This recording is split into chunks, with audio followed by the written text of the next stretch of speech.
Chapter 18, 1 year on. Chapter 18, 1 year on. The spirit monkey suddenly executed such a ferocious, sanguine, ape-fist seal.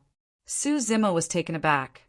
Su Zimo was suddenly enlightened on the gist of this style. Slightly distracted, he was hit right in the face by the spirit monkey's punch. The blow was severe. Su Zimo was caught off guard. He was flung out and he bumped onto the stone walls in the cave, causing a huge dent on it. Dense cracks started to appear around the stone wall. Su Zimo was dazed by the hit. At one moment, this monkey was laughing in such a carefree manner. In the next moment, he turned hostile and attacked. It was completely illogical. In fact, although the spirit monkey was intelligent and psychic, it did not understand the way humans interacted with one another. Hence, it was not influenced by the fighting and scheming as well as deceiving and blackmailing means in the mortal world. In the forest, the only communication between the demon clan was combat. The spirit monkey was simple and innocent. It retained the most primitive instinct of survival. It would fight or smile when it felt like it. He saved Su Zimo only because of its enmity with the wolves. He completely did not care whether Su Zimo was human or demon. When it released its punch, the spirit monkey had not even thought of retracting it. If Su Zimo had not cultivated the mystic classic of the 12 demon kings of the great wilderness and consumed the scarlet flame fruit, attained initial success with body tempering and tendons transformation, this sanguine ape fist seal style would most probably make him half dead. Su Zimo touched the blood flowing out of his nostrils. His face darkened as he said, "Damn monkey, do you wish to fight?" Wow! The spirit monkey was full of disdain. He curled his fingers at Su Zimo and provoked the latter, chattering continuously. Without a word, Su Zimo got up and released the plow heaven stride. In the blink of an eye, he appeared before the spirit monkey, turned his palm in the posture of rupturing the ground, and landed it. Wah! The spirit monkey shivered all over, seemingly shocked by the prowess of the plow heaven's stride combined with the ground-rupturing palm. The spirit monkey seemed to have sensed the powers of the ground-rupturing palm. Hence, it did not continue with the fight. It tiptoed and retreated with lightning speed and agility. It was an empty hit, but Su Zimo did not take it to heart. He followed on closely. After 6 months of life and death experiences, Su Zimo had not only cultivated spirit perception, but also mastered close combat ability and various kinds of fighting techniques. Su Zimo followed on closely, clenching both fists below his belly. Knuckles protruded, and it was as if a pair of horns was piercing towards the chest of the spirit monkey. At the sight of this, the spirit monkey did not retreat. It attacked instead. Its body curled, one knee seemingly, at the same time that he dodged the bovine's moon-gazing.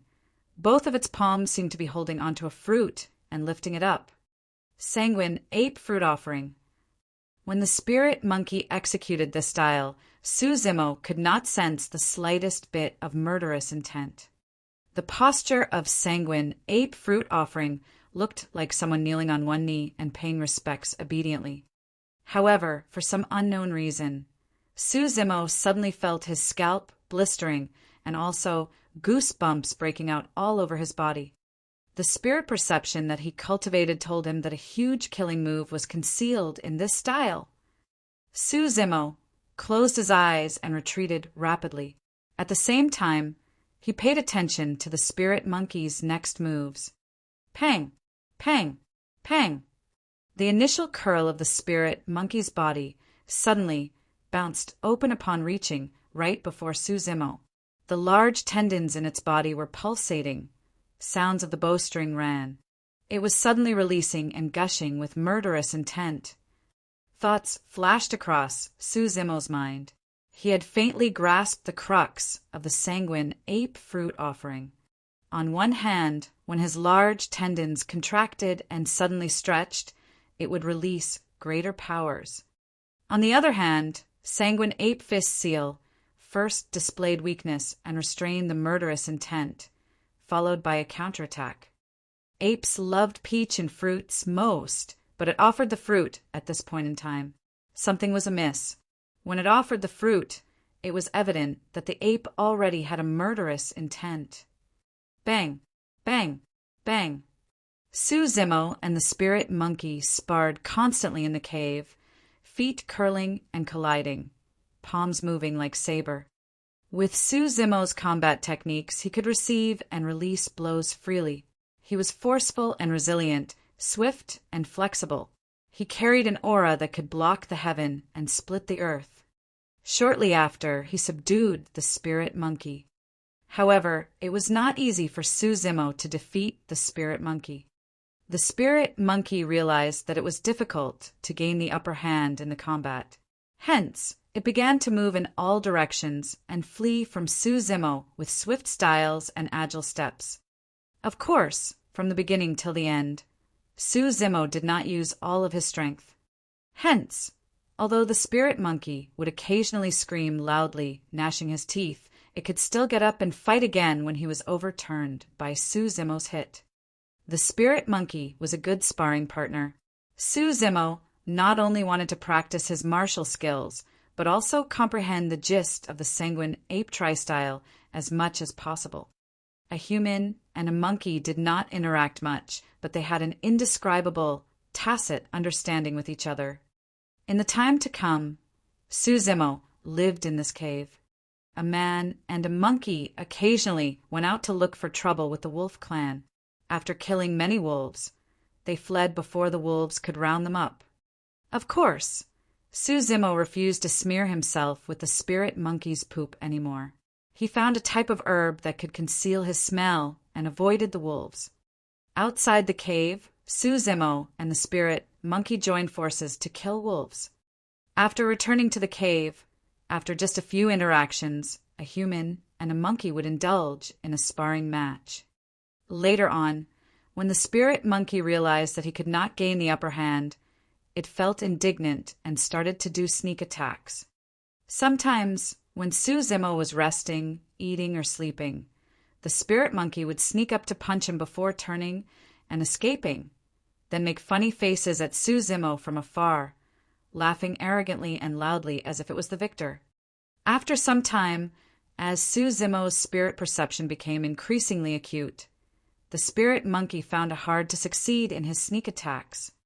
In the blink of an eye, another 5 months passed. The 1 year of test in Songlang mountain range was almost coming to an end.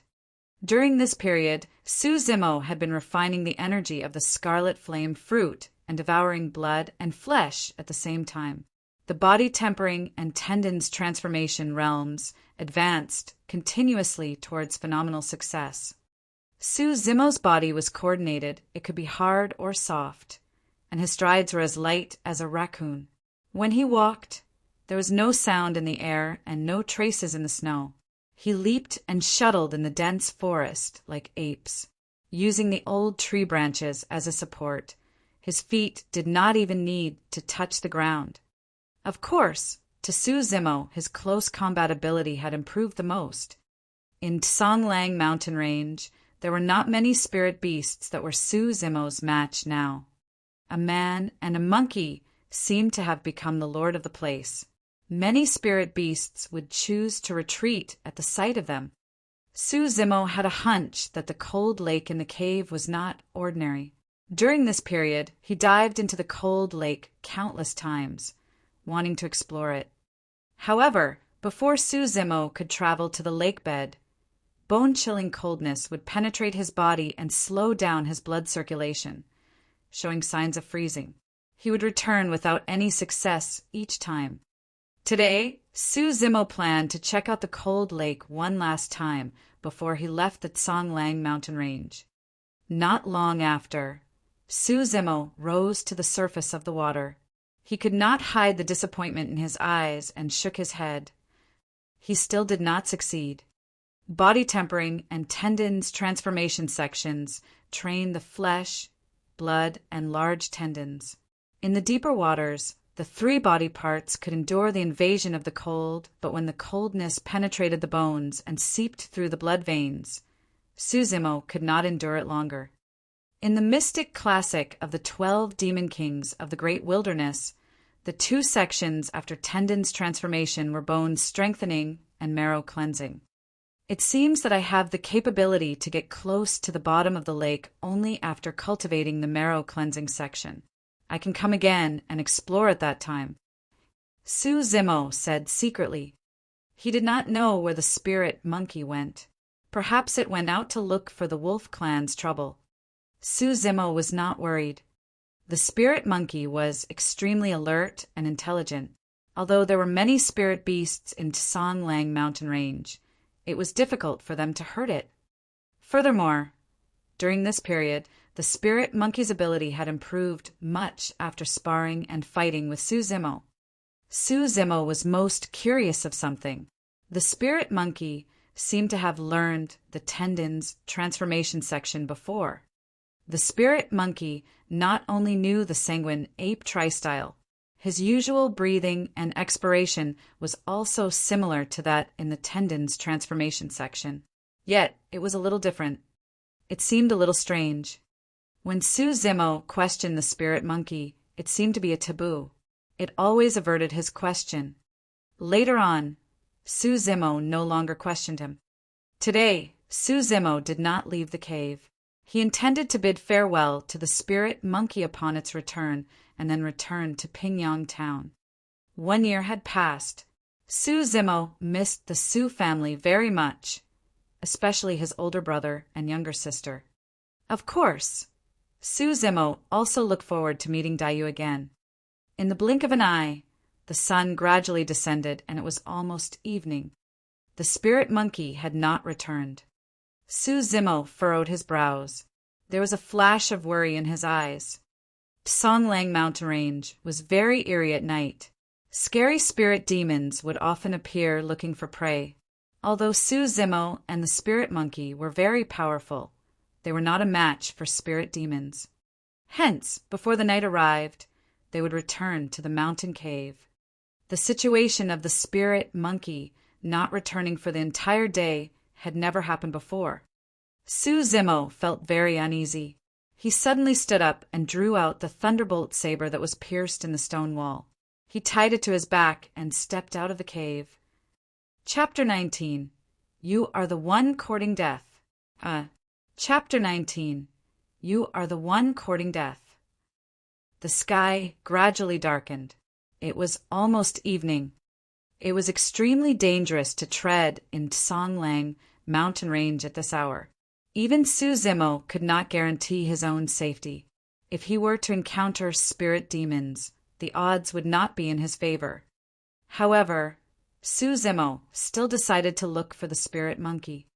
The spirit monkey had not only saved his life, but also was deeply bonded to him. After 6 months of interaction and numerous sparrings, a man and a monkey had gradually forged a close relationship. Getting along with the spirit monkey was much easier than getting along with humans. Mutual sincerity was the only requirement. Although the spirit monkey loved to fight and poke fun at Suzimo, it would not lie to or make use of him. There was neither mutual deceit and distrust, nor plotting against each other. It was easy to identify the spirit monkey through its awful body odor. After getting a few whiffs outside the cave, Suzimo decided to dash towards a certain direction. It was only later on did Suzimo realize that this monkey had a special preference for its own poop. Hence, the fact that it was willing to smear its poop on Suzimo meant that it had treated him as one of its own. Along the way, Suzimo encountered many spirit beasts. However, Suzimo did not engage in any fights with them. Instead, he detoured and continued to search for the spirit monkey via the latter's body odor. Most of these spirit beasts recognized Suzimo. Hence, they would not court trouble by looking for him on their own accord. Not long after, Suzimo halted his steps. Both his ears wriggled and captured the faint sounds of weapons clashing against one another. Suzimo narrowed his eyes. Why would there be sounds of weapons clashing in Tsonglang mountain range? Even Kane experts dared not venture deep into Tsang Lang mountain range, especially when night was nearing. Cultivator. This word flashed across Su Zimo's mind. His expression was as capricious as the weather. If it were 1 year ago, like an aggressive and ignorant rookie, Su Zimo would be very eager and thrilled to fight them on. However, having gone through a year of solid training, Su Zimo was not as immature and impetuous as before. Most importantly, cultivators who dared to remain at Tsang Lang mountain range in the evening were definitely at advanced realms. They could not possibly be level 1 or 2 Chi refinement warriors. Most of the spirit beasts in Tsang Lang mountain range were not threats to the spirit monkey. However, the situation would be different if the spirit monkey were to encounter a cultivator. At the thought of this, Su Zimo crawled on the ground with both his hands and legs. He was twisting and turning like an anaconda, slithering across the forest without a single sound. Anaconda swath. The first style of tendon's transformation was to approach the opponent without a sound. The sound of weapons clashing ahead were becoming increasingly clearer and intensive. In between the clashes, he could even hear the sounds of some men taunting and a woman snarling. Under the dark and misty sky, Su Zimo lay in the grass and observed the battle that was occurring about 10 feet from him. The trees and plants surrounding the battle had already been cut by the weapons. A relatively wide and spacious open space could be seen. 5 men dressed in Taoist robes were surrounding and attacking a lady in yellow robe. Each of the 5 men was controlling a flying sword and brandishing both hands. It was as if an invisible force was connecting the flying sword to the individual. The yellow-robed lady was also controlling a flying sword. There was a layer of frost on the sword.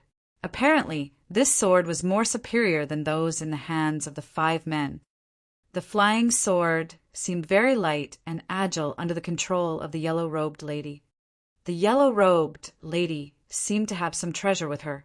When she was occasionally pierced by the other party's flying sword, a glowing shield would light up around her body.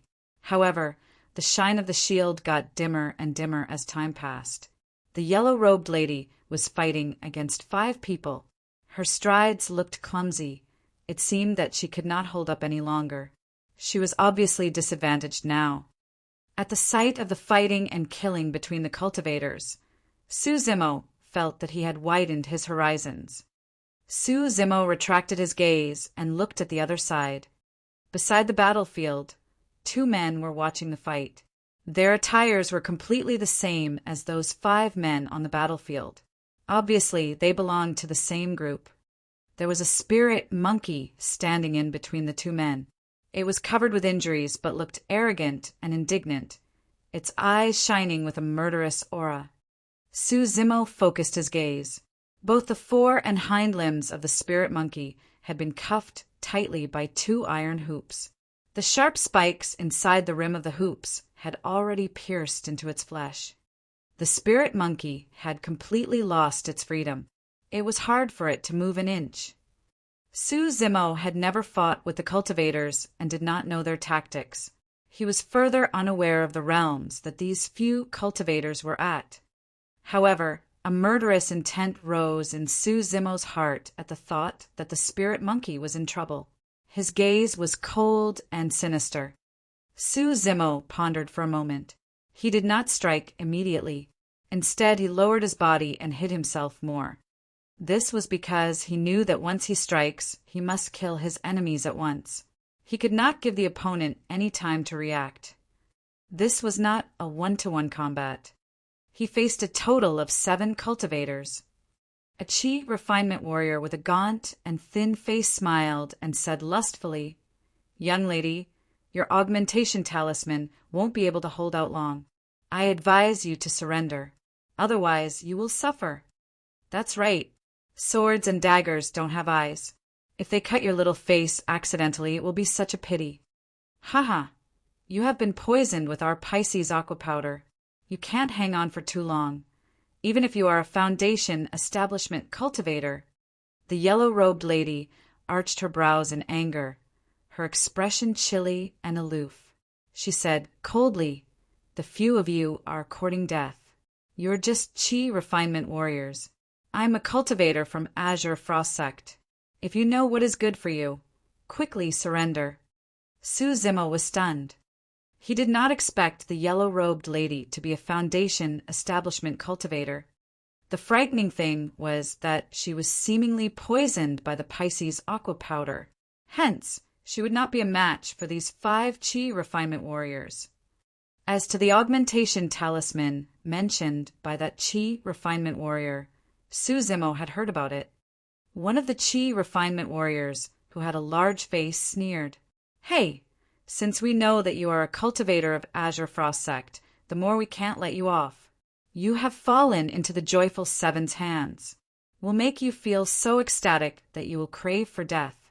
Be obedient." Seemingly distracted by these words, the flying sword controlled by the yellow-robed lady halted for a moment. As a result, she was pierced by 2 other flying swords. Clang! Clang! A shield with a golden glow appeared around the yellow-robed lady and blocked the 2 flying swords. However, upon the impact of the blow, the shield was filled with cracks and looked like it would break at any point in time. The yellow-robed lady pursed her red lips without saying a word. She defended with all her might and refused to concede defeat. On the other hand, the bald-headed chi refinement warrior beside the spirit monkey looked relaxed. He said smilingly, "We have gained a lot in this trip to Songlang mountain range. This lady definitely has a lot of treasures with her. Most importantly, be it face or figure, this lady is of supreme grade. She will be a delight for the 7 of us. Haha.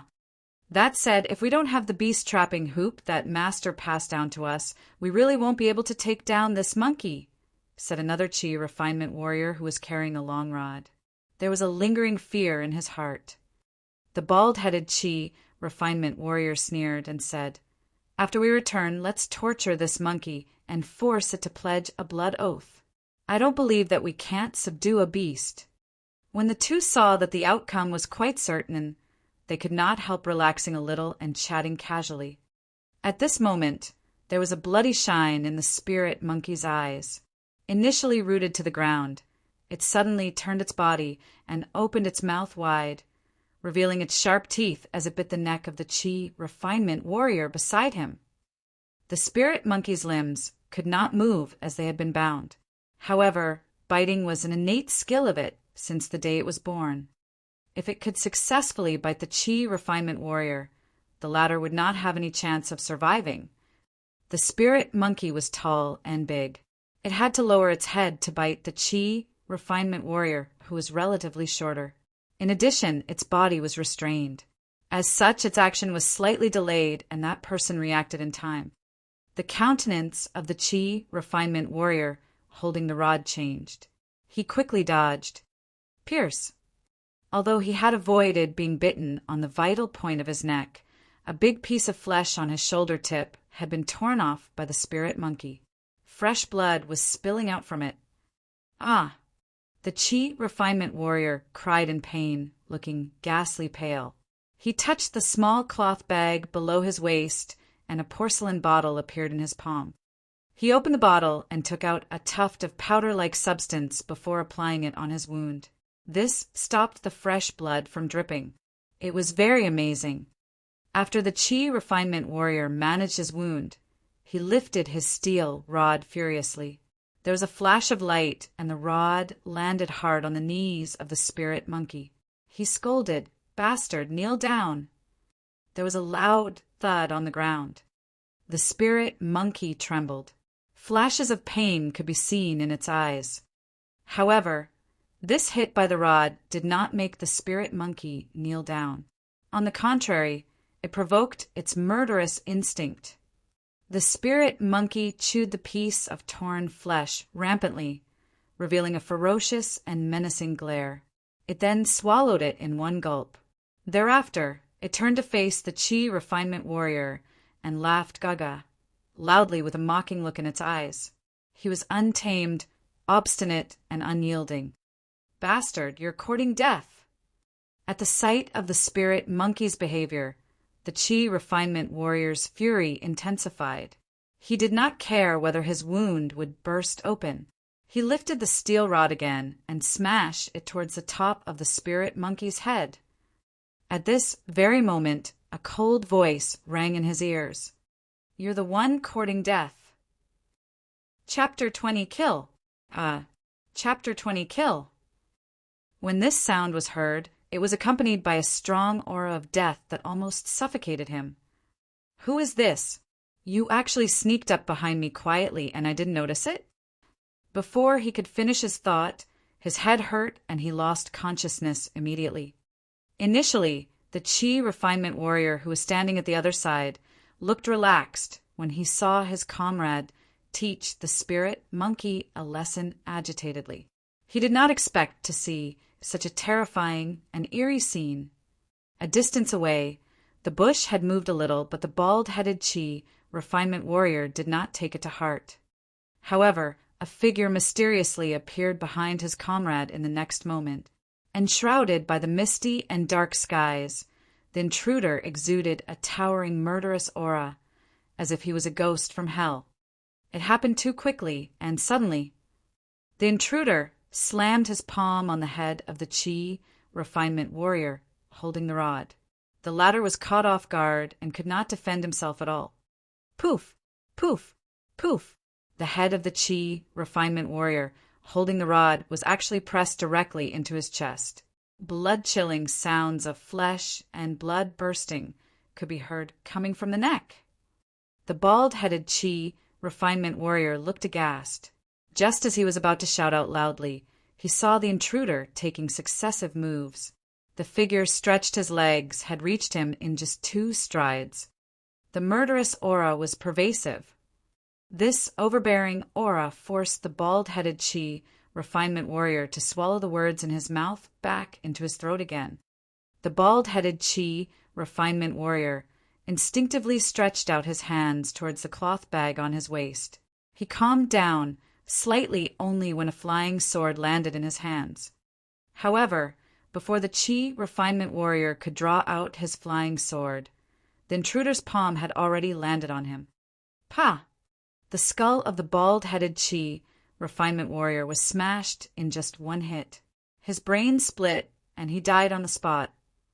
In actual fact, when the spirit monkey tried to bite the Chi refinement warrior holding the rod, Suzimo had already began taking action. However, as both parties were about 10 feet away from each other, Suzimo dared not increase his speed, for fear of being discovered. When Suzimo reached these 2 Chi refinement warriors' sides, they were destined to meet with a fatal calamity. The entire process seemed very slow upon narration, but in fact, it occurred in the split of a moment. To top-notch martial experts, this moment was especially crucial. Ow! Ow! The spirit monkey recognized Suzimo. His eyes lit up and he was overjoyed. He shouted loudly to express the excitement in his heart. Suzimo ignored the spirit monkey. Without a word and carrying a calm demeanor, he had slayed the bald-headed Chi refinement warrior. Twisting and moving, he charged straight to the other battlefield. Long before he attacked, Suzimo had already made the preparations.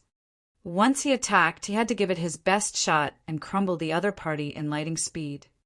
Putting aside the obvious point that these 7 Chi refinement warriors were ill-intentioned, the painful torture that they administered to the spirit monkey alone had already provoked Suzimo's murderous instinct.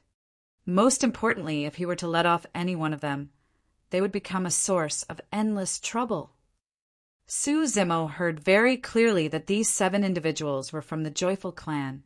Who knew what strong and powerful cultivators were in this clan? Would they hunt him down? On the other battlefield, 5 Chi refinement warriors from the Joyful clan jumped in shock at the sudden change in circumstances. Who would have thought that 2 of their clan mates would die grievously in a matter of moments?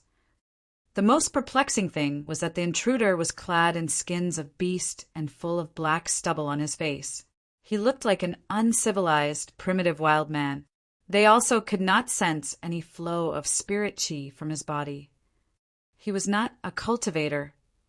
Such a barbarian could actually kill 2 level 6 chi refinement warriors in the blink of an eye. The 5 of them already did not have the time to think, because this barbarian had already dashed to them with a pervasive murderous intent and monstrous aura. There was a flash of cruelty in the eyes of the fat-faced chi refinement warrior who was facing Su Zimo. He smiled grimly. Where did this barbarian come from? You have no sense of danger. Gee. This fellow snarled and directed his flying sword to the oncoming Su Zimo. A beam of light shone from the flying sword. The sword's aura intensified. It was so extraordinary. Su Zimo closed his eyes briefly. Facing this flying sword, he had initially planned to use the bovine-tongued saber to shatter or hurl away the sword. However, Su Zimo's acute spirit perception told him that this sword was very powerful and might possibly injure him. Su Zimo charged forward in lightning speed. However, the flying sword was lunging at him at an even faster speed. If it was 1 year ago, Su Zimo would not be able to react in time, let alone dodge this flying sword. However, today, Su Zimo suddenly lowered his body. All of his 4 limbs exerted strength as he twisted his body, staying close to the ground. Agile and swift, he had a close shave with the flying sword. In a matter of moments, he appeared in front of the fat-faced chi refinement warrior. The chi refinement warrior was stunned, the colors on his face drained. Su Zimo suddenly got up. His body and 4 limbs became as soft and flexible as an anaconda. It coiled onto the plump body of this man. Large tendons pulsated, flesh and blood expanded, and the entire body exploded with energy. After Anaconda Swath, he executed another killing move of Tendon's transformation, Anaconda Strangle. All the spirit beasts in the Tsong Lang mountain range were aware. After being bitten by the anaconda, one might still escape. However, if one's body were to be coiled by the anaconda, they would die for sure. Even if one's body was strong enough to wrestle with the anaconda, he would eventually die of suffocation.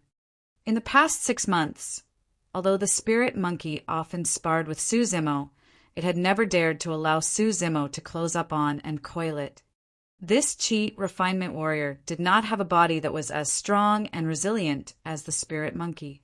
After Su Zimo wrapped and strangled it, all the bones in his body were crushed.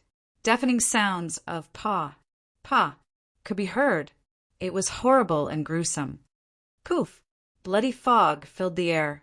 Under the watchful eyes of everyone, a burly figure burst open on the spot and turned into a puddle of fleshy mud. This was the true powers of the mystic classic of the 12 demon kings of the great wilderness. After killing this man, Su Zimo did not stop. He used Plow Heaven Stride and headed towards another chi refinement warrior with a gaunt and frail face. Although Su Zimo was unaware of the cultivation realm of the 5 chi refinement warriors present, using his spirit perception, he could vaguely sense that the fat-faced chi refinement warrior who died earlier and the one before him right now were the greatest threats to him. He could reduce the chances of an accident to the lowest if he could kill the 2 of them first. At the sight of Su Zimo killing 3 people, the skinny chi refinement warrior wore a grave expression. He instantly became cautious. A ray of light burst out from his fingertip and entered the flying sword. The flying sword flickered and shone brightly. Go! This flying sword dashed toward Su Zimo, its movements as swift as thunder and as fast as lightning. One of the 3 chi refinement warriors who were attacking the yellow-robed lady also came forward and directed his flying sword to pierce the middle of Su Zimo's back. The 2 chi refinement warriors concentrated on rounding up and attacking Su Zimo. Su Zimo seemed to have eyes grown on his back. Without even turning back as he was charging forward, he dodged and got away from the flying sword piercing towards his back. Simultaneously, Su Zimo used his backhand to grip the thunderbolt saber on his back, spread his arms, and slashed towards the flying sword coming towards him. Clang! Ear-piercing sounds of weapons clashing could be heard. The thunderbolt saber chipped off after colliding with the flying sword. Cracks appeared around the chip. Obviously, the saber was ruined and could no longer be used. Su Zimo was stunned. Since he got hold of the thunderbolt saber, it had always been of use to him. It could even slash the skin, hair, flesh, and blood of spirit beasts. Unexpectedly, it almost shattered into pieces after colliding with the agile, long and slim flying sword of the cultivator. Su Zimo's expression did not change. He was not bothered. This was because he had already achieved his objective. The thunderbolt saber had hit the flying sword. Riding on the shocking energy that exploded from his body, it had already sent the flying sword on a deviated route that was some distance away. The flying sword that should initially pierce into Su Zimo's skull only passed through the passage beside his cheek. Right from the beginning, Su Zimo had never paused his attacks for a single moment. His speed only increased. He was closing in. Su Zimo used the thunderbolt saber to block the flying sword so that he could shorten the distance between he and the thin and frail Chi refinement warrior. Su Zimo remembered Dai use words by heart. Most of the cultivators' bodies are relatively weak. As long as you can avert their first wave of attack and take the chance to shorten the distance between both of you, you will be able to make use of the strong and powerful close combat ability of the demon clan to slay them. Chapter 21 Calamity. Chapter 21 Calamity. Su Zimo widened his strides and walked to the front of the skinny Chi refinement warrior. As soon as he flipped his hand, the ground-rupturing palm was violently executed towards the face of the other party. The skinny Chi refinement warrior was very alert and quick to react. At the sight of Su Zimo dodging the flying sword, he had searched out a face mirror from the cloth bag on his waist and chanted something. The mirror enlarged instantly, glistening and crystal clear. Su Zimo had long noticed the small cloth bag hanging on the waist of the cultivators. It seemed to be a cosmic bag. Whenever they touched it, they could retrieve something. However, Su Zimo did not find it unusual. Compared to the methods that Dai used to open up a big and spacious cultivation field, these small cloth bags were obviously much weaker. In a hurry, the skinny Chi refinement warrior lifted the mirror in his hands to shield his head. Bang! Crack! Crack! Crack! Su Zimo's hands landed on the mirror of the skinny Chi refinement warrior. First, there was a deafening sound of an explosion. Immediately after, lines of cracks appeared on the mirror surface. Ah! The skinny Chi refinement warrior gave out a miserable cry. His arms had been instantly crushed by the powers reflected by the surface of the mirror. His veins and bones shattered, and his body was flung off. This time, Su Zimo dared to hit with his bare fists. On the one hand, it was because he sensed that the mirror did not have any attack properties. On the other hand, the surface of the mirror did not shine when the other party took it out. As expected, this mirror had been destroyed in one hit by Su Zimo. The skinny Chi refinement warrior almost died on the spot. He fell to the ground, looking as white as a sheet and shrieking, "Who are you? How dare you intervene in the matters of my Joy clan? I'll kill your people." Su Zimo sneered. He moved forward with large strides, wanting to end the life of this skinny Chi refinement warrior. At this very moment, Su Zimo sighted a flash of strange looks beneath the eyes of the skinny Chi refinement warrior. Not good. Su Zimo was stunned. He quickly moved backwards. This was the first time that Su Zimo was involved in a fight with a cultivator. He had to be extremely cautious, for fear that the other party might catch him off guard with some methods that he was unaware of. Splash! The skinny Chi refinement warrior suddenly raised his hand and dispersed a powder that emitted a faint fragrance. Nevertheless, Su Zimo was a step quicker in moving backwards and did not come into contact with this mist of powder. "Comrade, this is the joyful reunion powder. You must not breathe this in." The sound of the yellow-robed lady could be heard. It was gentle and beautiful, carrying a tinge of anxiety. Su Zimo frowned and looked at the skinny Chi refinement warrior who was hiding in the mist of powder. He paused for a moment. If he were to wait for a while, these powder would naturally disperse and not pose a threat. However, Su Zimo could not waste time because there were 3 more cultivators nearby. Su Zimo decisively turned and gave up on that fellow temporarily. He then charged towards the person behind him. At the sight of the skinny Chi refinement warrior being reduced to a handicapped by 1 hit of the palm, the man behind Su Zimo had long turned pale with fright. He quickly controlled the flying sword to charge at Su Zimo's glabella with all his might. There was no flicker or shine of light in this flying sword. Su Zimo closed his eyes and did not intend to dodge it. Maintaining the posture of downward thrust, he stuck out his right hand and gently lay it on the oncoming flying sword. Rap, hit, pull. Swash! Although this flying sword did not break, it had been thrown aside by Su Zimo. It landed in the mud, slanted. This Chi refinement warrior was stunned. Although he was only controlling a low-end item spirit, he had never seen anyone receiving a spirit weapon with bare hands and not suffering any injury. What kind of monster was this? After a moment of dawdle, Su Zimo appeared by the side of this man. His body curled, one knee seemingly kneeling, his palms put together and lifted up. Sanguine ape fruit offering. Bang! This lift-up happened to support the chin of this Chi refinement warrior. Sounds of breaking could be heard coming from the neck bones and chin of this man. His head fell backwards and hung on his back. His eyes were wide open, filled with horror. He was already dead. There were 2 more Chi refinement warriors attacking the yellow-robed lady. At the sight of this, they were instantly scared out of their wits. Su Zimo spread his body and charged towards one of them. Left hand guarding his chest, right hand clenched into a fist, large tendons pulsating, blood and flesh expanding. His fists turned into steel and landed from the sky with a deafening thud. A large shadow engulfed, covering the sky and the sun.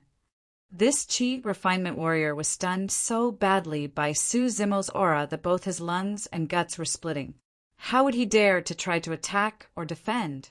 He hurriedly turned and tried to flee. Believing that he was going to escape from the scope of the large seal above him, he was elated. At this very moment, he could hear the sounds of bow strings vibrating. It was petrifying. Pang! Pang! Pang! Su Zimo's large tendons stretched, and his arms swelled and enlarged. The gigantic seal came crashing down, caught up with that Chi refinement warrior who was fleeing in panic, and landed on the top of his head. Poof! After his skull exploded, there was still some leftover energy in the gigantic seal. It immediately crushed and shattered this man's body. At the sight of 5 of his clan mates dying and one being severely injured, the remaining Chi refinement warrior lost his cool. While he was distracted, the yellow-robed lady controlled the flying sword and circled his neck once. A large head was hurled off and fresh blood splattered. The headless corpse fell to the ground and twitched from time to time without any consciousness. The yellow-robed lady was covered in delicate beads of sweat. After killing this man, her chest was heaving and she was panting slightly, seemingly to have reached the limit of her physique. Su Zimo turned and looked at the skinny Chi refinement warrior who lost his arm. However, he discovered that the other party had seized the opportunity to escape to a distance. His right hand was pressing onto his wound. With a flying sword under his feet, he traveled through the sky and disappeared into the forest immediately. Su Zimo frowned. At this moment, it was too late for him to chase him. Or rather, even if he could catch up with him, Su Zimo could not do anything to him as he was high in the air. Suddenly, Su Zimo discovered that he had a fatal weakness. He could not fly in the sky. If the Chi refinement warrior were to execute the sword kinesis flight immediately before fighting him, He could only be attacked and could not strike back. After this round of killings, night had gradually fallen. One could vaguely hear the roaring sounds of the spirit beasts shaking the heavens and earth. Looking at the back view of the skinny Chi refinement warrior in the darkness, there was a flash of worry in Su Zimo's eyes. This man's escape was ultimately a calamity. No one knew when this calamity would begin to erupt. However, another thought flashed across Su Zimo's mind. Night had fallen, and it was the time where spirit beasts and spirit demons come out praying. This man's broken arm would emit a strong stench of blood. He might not leave the Songlang mountain range alive. Ow! Ow! The spirit monkey's shouts interrupted Su Zimo's deep thoughts. The spirit monkey was tied up. He leaped about on the ground that he was standing at, shouting at Su Zimo. It wanted him to help it remove the iron hoops around its limbs quickly. Stay there obediently first. Who told you to run around? It was a rare sight for the spirit monkey to be defeated. Su Zimo deliberately cast him aside and went to the corpses of the few cultivators. He removed the 6 small cloth bags from their bodies and tucked them into his arms without even looking. Although he did not know what they were, Su Zimo could sense that these small cloth bags were quite famous and seemed to be cosmic bags. It definitely contained many treasures. Su Zimo turned and picked up a flying sword that had fallen to the ground. The shape of this flying sword was a little unique. It did not have a handle, but only a blade that was extremely sharp. Typical people would have problems holding it. However, this was not much of an issue for Su Zimo. Su Zimo held onto the sharp blade with his bare hands and walked to the spirit monkey. He aimed at the iron hoops that bound the spirit monkey's limbs and slashed hard. Clang! Sparks were flying everywhere. A white streak appeared on the iron hoop, but it did not break. Su Zimo furrowed his brows slightly. This flying sword could even shatter the thunderbolt saber. Yet it could not break the iron hoops on the spirit monkey's limbs. This was a little troublesome. Su Zimo could faintly sense that it was not because the flying sword was not sharp enough, but because he did not use it correctly. Chapter 22, Yao Shui. Chapter 22, Yao Shui. Just as Su Zimo was deep in thought, the yellow-robed lady gradually approached him and said softly, "I'm Yao Shui from Azure Frost Sect. Thank you for saving me and fighting for justice, comrade." Su Zimo's thoughts were focused on how to remove the hoops from the spirit monkey's forelimbs. He only glanced at Yao Shui but did not reply. Yao Shui pondered shortly before saying, "Comrade, you wish to remove this beast-trapping hoop, right? Why don't I give it a try?" Su Zimo took a hesitant glance at Yao Shui before nodding. Yao Shui tapped the flying sword in her hands gently. 2 flashes of light appeared, and a layer of frost covered the blade of the sword instantly. The aura of the sword was appalling. Su Zimo looked on conscientiously. Earlier on, only 1 flash of light appeared on the flying swords of the 2 Chi refinement warriors from Joyful Clan. However, there were 2 flashes of light on the flying sword in Yao Shui's hands now. Obviously, the sword in this lady's hands was of a better quality. The blade was also sharper. Su Zimo quietly memorized this and paid careful attention to Yao Shui's every move. He saw Yao Shui controlling the flying sword's movement from a distance. When her slim and fair finger pointed forward a little, the flying sword drew an arc in midair and slashed the beast-trapping hoop hard. Pa! Pa! Coinciding with the noise, the beast-trapping hoop broke. Having felt aggrieved for some time, the spirit monkey was thrilled after breaking free from the restraint. Oblivious to its bleeding wounds, it chattered, "Ow, ow," continuously. "Thank you." Su Zimo nodded to Yao Shui. "It's not a big deal." Yao Shui smiled.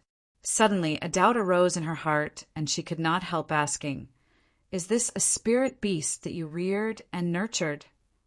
Yao Shui could tell that this wild man who was clad in hide knew the spirit monkey. Most likely, he intervened in this matter because he wanted to save the spirit monkey and then saved her in the passing. In the cultivation world, many cultivators would rear and groom spirit beasts to improve their combat ability. Once the spirit beast had pledged a blood oath, they would not betray the cultivator. Otherwise, they would be punished by heaven and die from a reflux of their own blood flow.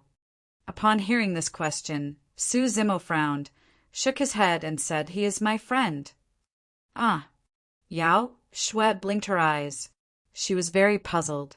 It was really hard for her to imagine how a human could become friends with a spirit beast.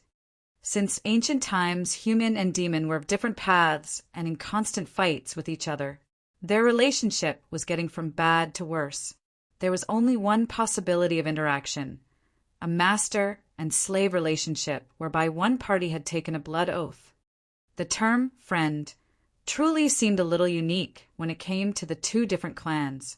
After all, there was an ancient saying that those of different clans would not be of the same heart and mind. Su Zimo ignored Yao Shui. He approached the few corpses and picked up the 5 flying swords. Looking at the broken thunderbolt saber, Su Zimo felt a little hesitant. In the end, he still picked it up and tied it behind him. Suddenly, Su Zimo sensed great danger and turned behind. In the deep parts of the forest behind him, 2 dots of dimmed lights appeared in the darkness. The aura was terrifying. They were exuding a chilling, murderous intent. Pissed, Su Zimo exhaled a breath of cold air in shock. He said in a low voice, "It's a spirit demon. Quickly leave." Before Su Zimo spoke, the spirit monkey had already ran off. Although it was injured and limping, it could still move swiftly and agilely in the forest. Yao Shui was obviously a little panicky and at a loss of what to do. Su Zimo did not plan to bother about her initially. However, this lady had helped to chop the beast trapping hoop earlier. If he were to leave her behind, she would most probably die here given her current state. Su Zimo took a glance at her and said in a low voice, "Follow me."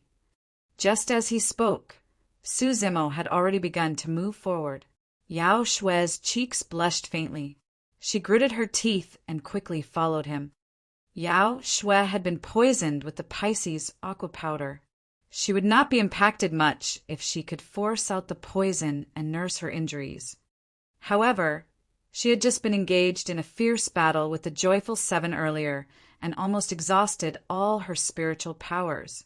She could not even fly by standing on her flying sword.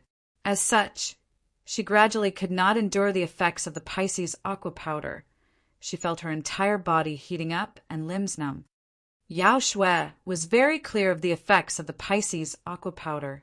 No matter how strong-willed one would not be able to endure the power of this drug. "If I can't endure it, I will rather be devoured by this spirit demon than to be humiliated by others." Yao Shui bit her cherry-red lips and quietly decided. The spirit monkey had long disappeared after running off. That wild man in front of her appeared faintly from time to time.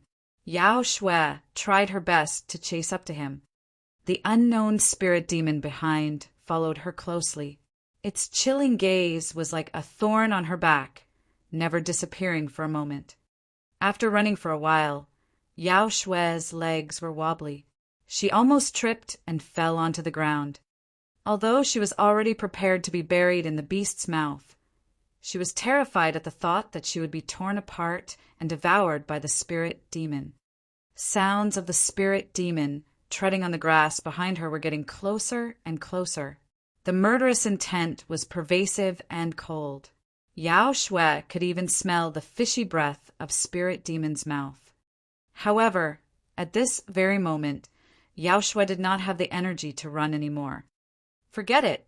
To think that I, Yao Shui, would die at this place. If father knows about this, sigh. Yao Shui was totally exhausted. She stood still, panting. She felt aggrieved and sorrowful. Closing her eyes, 2 streaks of tears flowed down quietly. At this moment, Yao Shui suddenly felt a strong and sturdy arm on her waist. Thereafter, her body felt light. Someone had taken her away from the place. Miss, pardon me. There is a need to adapt to the change in circumstances. The man's voice rang beside her ears. Yao Shui opened her eyes wide and saw the side view of Su Zimo's face. So he didn't leave me behind. At this moment, Yao Shui had indescribable joy in her heart. She seemed to have found a place to vent all her grievances and sufferings now. Tears streamed down her face. Swoosh, swoosh, winds howled and shadows of trees retreated. The man held 6 flying swords with his left hand and 1 person with his right hand. Yet this did not slow him down. Instead, he moved even faster. It was only until now did Yao Shui realize that this man did not use all of his strength during the earlier stretch of journey.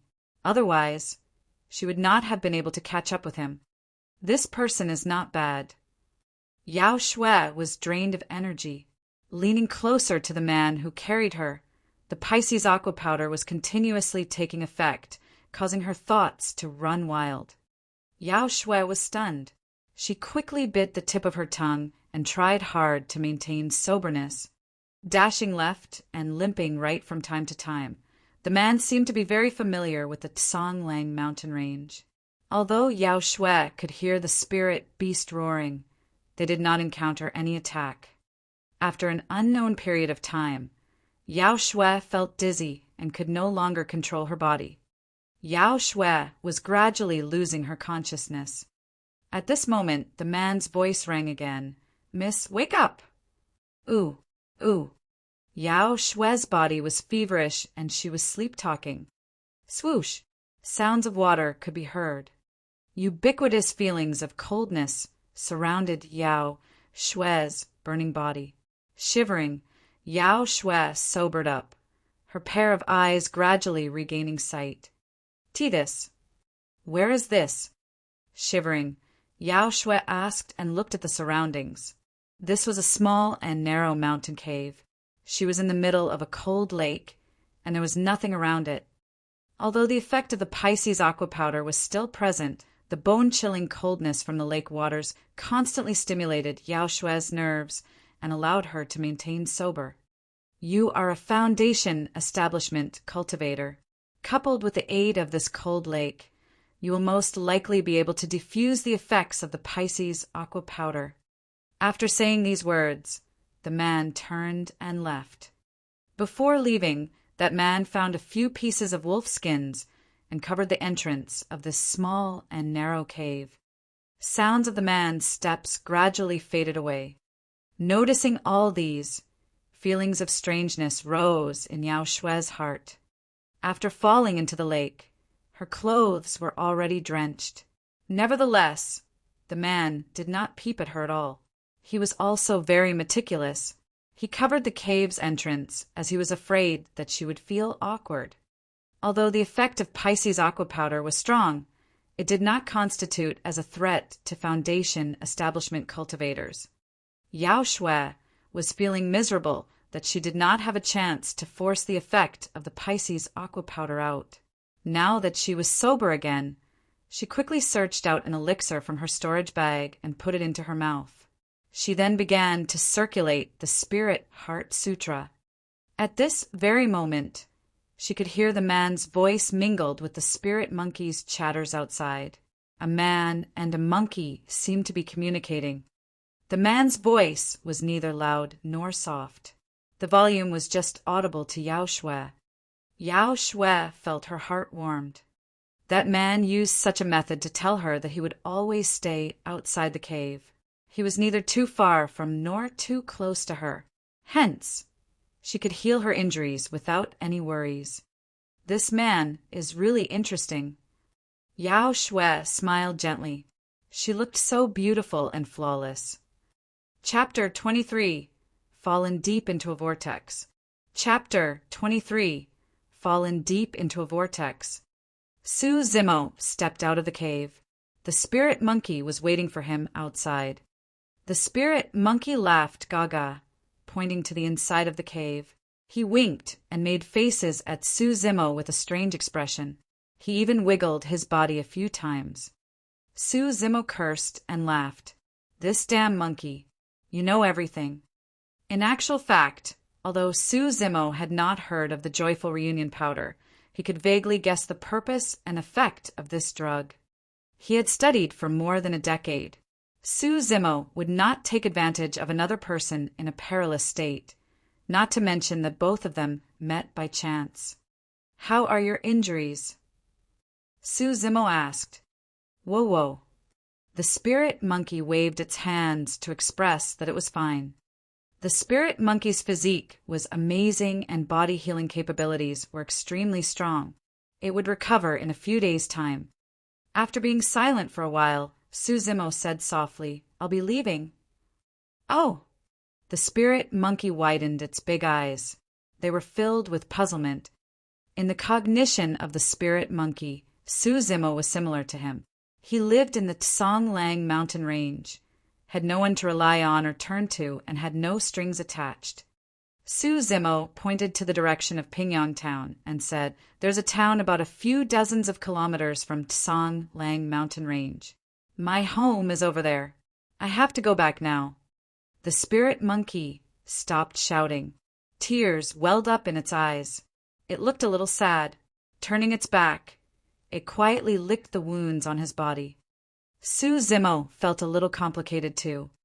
In Su Zimo's eyes, the spirit monkey was no longer the initial savior that it was.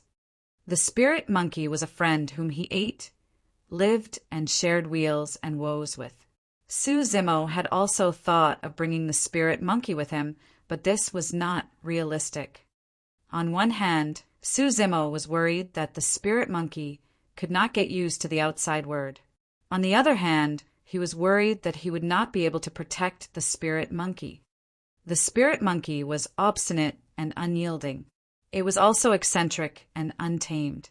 He did not know what kind of huge trouble it would stir up outside. Life outside might not be safer, happier, and more carefree than life in the Tsang Lang mountain range. Comrade, you can come in. At this moment, the gentle voice of that lady could be heard, coming from inside the cave. It broke the pin-drop silence outside the cave. Su Zimo patted the spirit monkey's shoulders and stepped into the cave first. Although the night was dark, after cultivating the mystic classic of the 12 demon kings of the great wilderness, Su Zimo's eyesight was superb. At the sight of Yao Shui, he could not help being slightly stunned. Yao Shui's beauty was astonishing. Her beauty surpassed that of Shen Mingqi and was comparable to Daiyu. It was just that she did not have the unique charisma on Daiyu. Yao Shui had just gotten out of the cold lake. Her black tresses were still wet. She looked like a beauty who had just gotten out of a bath, with a touch of gentleness. She was very attractive. Su Zimo was a little distracted, but resumed his normal self after a moment. Looking at the current Yao Shui, he guessed that the effect of the joyful reunion powder had already faded. Su Zimo nodded at Yao Shui and walked to his usual resting place. He searched out the few small cloth bags from the Joyful clan and fidgeted with them curiously. Comrade, I still don't know your name. Yao Shui smiled and asked. Su Zimo. Su Zimo responded without even looking up. He continued to fidget with the cloth bags in his hands. Yao Shui looked at Su Zimo, who was not far away, recalling the embarrassing state that she had been in when poisoned by the joyful reunion powder. She could not help blushing and feeling shy. Yao Shui gently gritted her molars, her distracted eyes glancing everywhere. She tried to appear casual as she asked, Just now? Just now, Miss lost your consciousness. Nothing happened. Before Yao Shui could finish her words, Su Zimo added, Oh. Yao Shui furrowed her brows when she discovered that Su Zimo seemed reluctant to respond to her. He had been fiddling with the storage bags in his hands. She could not help feeling a little annoyed at heart. After watching by the side for a while, Yao Shui could not help asking, Comrade, you don't seem to be a cultivator. Su Zimo paused. He observed Yao Shui's eyes and said calmly, I don't have a spirit root. At the sound of these words, There was not the slightest bit of contempt in Yao Xue's eyes. On the contrary, there was a flash of shock and regret. This subtle change made Su Zimo feel a little positive about Yao Xue. Yao Xue approached Su Zimo. She sat on the ground, not minding the dirt and mess. She said jokingly, "Then I won't address you as comrade anymore. It's only right that I call you Mr. Su. It's up to you." Su Zimo smiled. Yao Xue pointed at the cloth bags in Su Zimo's hands and said, "This thing is a storage bag. It is a very common item in the cultivation world. Almost everyone will bring one with him. It is a cosmos bag and can store a lot of items." "Oh." However, the storage bag will only open after one uses spirit qi to stimulate it. While talking, Yao Xue took a storage bag and patted it with her palm. A pile of items dropped onto the ground.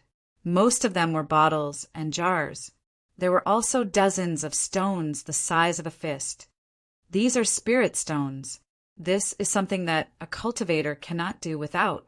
There are 3 grades of it: supreme grade, middle grade, and inferior grade. These few are inferior grade spirit stones. As for spirit root, it can be categorized into 5 grades: pseudo-spirit root, ordinary spirit root, superior class spirit root, earth spirit root, and the most rare heaven spirit root. Yao Xue was very smart. Seemingly, she could tell that Su Zimo was very curious about cultivators. Hence, she tirelessly told him about the common information of cultivators. Dai, you hardly talked about such things. Hence, Su Zimo could not help but be immersed in this information. One party was humble to learn, and the other party spoke without any reservation. Before they knew it, it was already dawn and one night had passed. Even if one was a cultivator, he would feel tired after having a sleepless night. Su Zimo looked apologetic.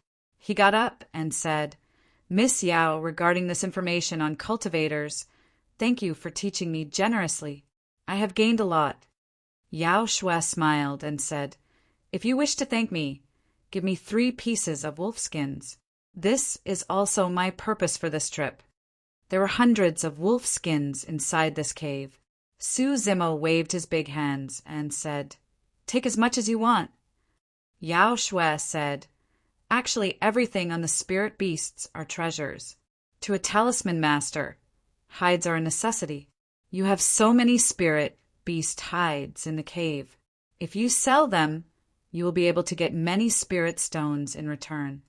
Yao Xue had told Su Zimo earlier, in the cultivation world, there were 4 types of cultivators with a very special status. Their status was even higher than that of ordinary cultivators. The elixir refinement master could refine elixirs. There were numerous kinds of elixirs with a wide scope of usage. To cultivators, elixirs were indispensable. The weapon refinement master could refine various types and grades of spirit weapons. To cultivators, spirit weapons could significantly improve their ability and were also indispensable. The talisman master could create talismans. The augmentation talisman that Yao Xue used to block the attacks of Joyful 7 earlier was one of such talismans. Without the augmentation talisman, Yao Xue would have long been defeated and captured. The array formation master was proficient in the formation of arrays. Many of the major clans had major defensive array formations. If the cultivators were to fall into any of the arrays set up by opponents, they would be restrained everywhere, and their lives might even be threatened. Of course, the prerequisite for becoming one of these 4 types of cultivators was the possession of a spirit root and becoming a qi refinement warrior. Su Zimo shook his head and said, "Even if I can exchange for spirit stones, I have no use for them." "Why not?" Yao Xue said immediately, "You have to know that 1 piece of inferior grade spirit stone is worth 1,000 taels of gold. In some trading houses of the cultivation world, various and numerous kinds of items are available for sale. One will have to use spirit stones to trade for these items. If you have enough spirit stones, you can even assign some assignments and engage the qi refinement warriors to complete them. Of course, the higher the realm that the Qi refinement warrior is at, the higher the cost of hiring. Upon hearing this, Su Zimo's heart wavered. He had a vague feeling that these spirit stones might really be of some use. After pondering for a while, Su Zimo asked again, "At what realms were the joyful 7 at?" Yao Shui said, "Those 2 guarding the spirit monkey were the weakest. They are level 5 Qi refinement warriors. The one who escaped and the fat-faced one were the strongest. They are both level 8 Qi refinement warriors. The remaining 3 were level 7 Qi refinement warriors." Su Zimo nodded. 1 year of training and experience had not been in vain. Now, even level 8 Qi refinement warrior was not his match. Su Zimo even had a hunch that level 9 Qi refinement warrior would also be in danger if he were to close in on him. Of course, this was on the pretext that the other party would not execute the sword kinesis flight at the first instance. In fact, sword kinesis flight would deplete a lot of spirit Qi. In fights and battles, be it Qi refinement warrior or foundation establishment cultivator, they would save as much spirit Qi as possible for use in attacking the opponent. With both feet on the ground, the other party could still defeat you by controlling the flying sword, even if one were to execute sword kinesis flight. Hence, in the midst of killings and fightings, almost none of the Qi refinement warriors or foundation establishment cultivators would execute sword kinesis flight and attack at the same time. This would not only cause distraction, but also deplete a lot of spirit Qi. Of course, it would be a different matter when it came to the perfected Golden Core realm. The ability of the perfected Golden Core was vastly different from the 2 mentioned before. One of the abilities was that the perfected Golden Core could completely lift himself off the ground without relying on any foreign object. Where do we go to sell these items? Su Zimo had quite a huge harvest yesterday. He had 6 storage bags. There were about 700 pieces of spirit stones in total. In addition, there were other flying swords, elixirs, and so on. Yao Shui said, "In the great Zhou dynasty, the largest trading house is the Sky Treasure Pavilion. Sky Treasure Pavilion will set up branch stores in the town of cities where cultivators gather. Most of them are situated in the cities of the various states where the kings live in." Sky Treasure Pavilion, Su Zimo said in slight puzzlement. He frowned. There seems to be one in Tsonglang City. When he was studying at Tsonglang City previously, Su Zimo had unintentionally heard of Sky Treasure Pavilion. He heard that it was a place that was even more mysterious than the palace. The gathering of the cultivators? Tsonglang City, Sky Treasure Pavilion. Su Zimo narrowed his eyes, seemingly pondering about something. Since they are cultivators, why would they intervene in pugilistic and royal court affairs of the mortal world? Su Zimo asked again. Yao Shui explained the Qi refinement warrior's lifespan is almost similar to that of ordinary people. Even a foundation establishment cultivator's lifespan is at most over 100 years. It is so hard to attain alchemy. When they see that they have no hopes of attaining alchemy, most of the Qi refinement warriors and foundation establishment cultivators will enter the royal court and enjoy a materialistic and carefree life in their remaining years. Of course, when there are traces of cultivators in various states, most of them belong to the Qi refinement warriors. However, it is said that in the great Zhou dynasty, one of the armies is solely formed by the foundation establishment cultivators, and there are even some perfected golden cores in the dynasty. This is the reason why the great Zhou dynasty stands towering like a giant and dominates the various states. Countries such as Deqi and Yan all belong to the vassal states and had to pay tribute to the great Zhou dynasty every year. Su Zimo suddenly had a realization. It is no wonder the great Zhou dynasty hardly intervenes in the battles of the various states. This is because the rise and fall of any states will not threaten the rule of the great Zhou dynasty. That's right. Yao Shui nodded. After pausing for a moment, Yao Shui smiled and said in a profound manner, the Tsanglang city, is one of the cities in the state, but Sky Treasure Pavilion set up a branch there. It seems that the city lord of the city is conceiving a huge plan. Sky Treasure Pavilion would only set up a branch in places where the cultivators gather. This implied that Tsanglang City had many cultivators. What did the city lord of Tsanglang want to do? Was it related to the Su family? Su Zimo vaguely felt that the Su family had very likely gotten itself into a massive vortex, and it would be shattered into pieces in the event of any slip-up. Chapter 24. Sky Treasure Gold Badge. Chapter 24. Sky Treasure Gold Badge. Coincidentally, I also wanted to go to the Sky Treasure Pavilion to trade for something. Where is Tsanglang City? Bring me there, please. Yao Shui said smilingly. Su Zimo could tell that Yao Shui was very sensitive and considerate. She was worried that he could not enter the Sky Treasure Pavilion on his own, as he was not a Qi refinement warrior. As such, she told him that for fear of hurting his self-esteem. Su Zimo did not expose her lie either. He said, "Let's go. It is also time that I leave Tsanglang mountain range." Su Zimo packed up many spirit beast hides. Besides these, he also put away the storage bags and flying swords harvested yesterday in Yao Shui's storage bag temporarily to avoid appearing too ostentatious. Outside the cave, the sky was already bright. The spirit monkey curled himself up in a corner with his back facing the two of them. It seemed to be sound asleep. "Let's go. Don't disturb him," Yao Shui said softly. Su Zimo shook his head.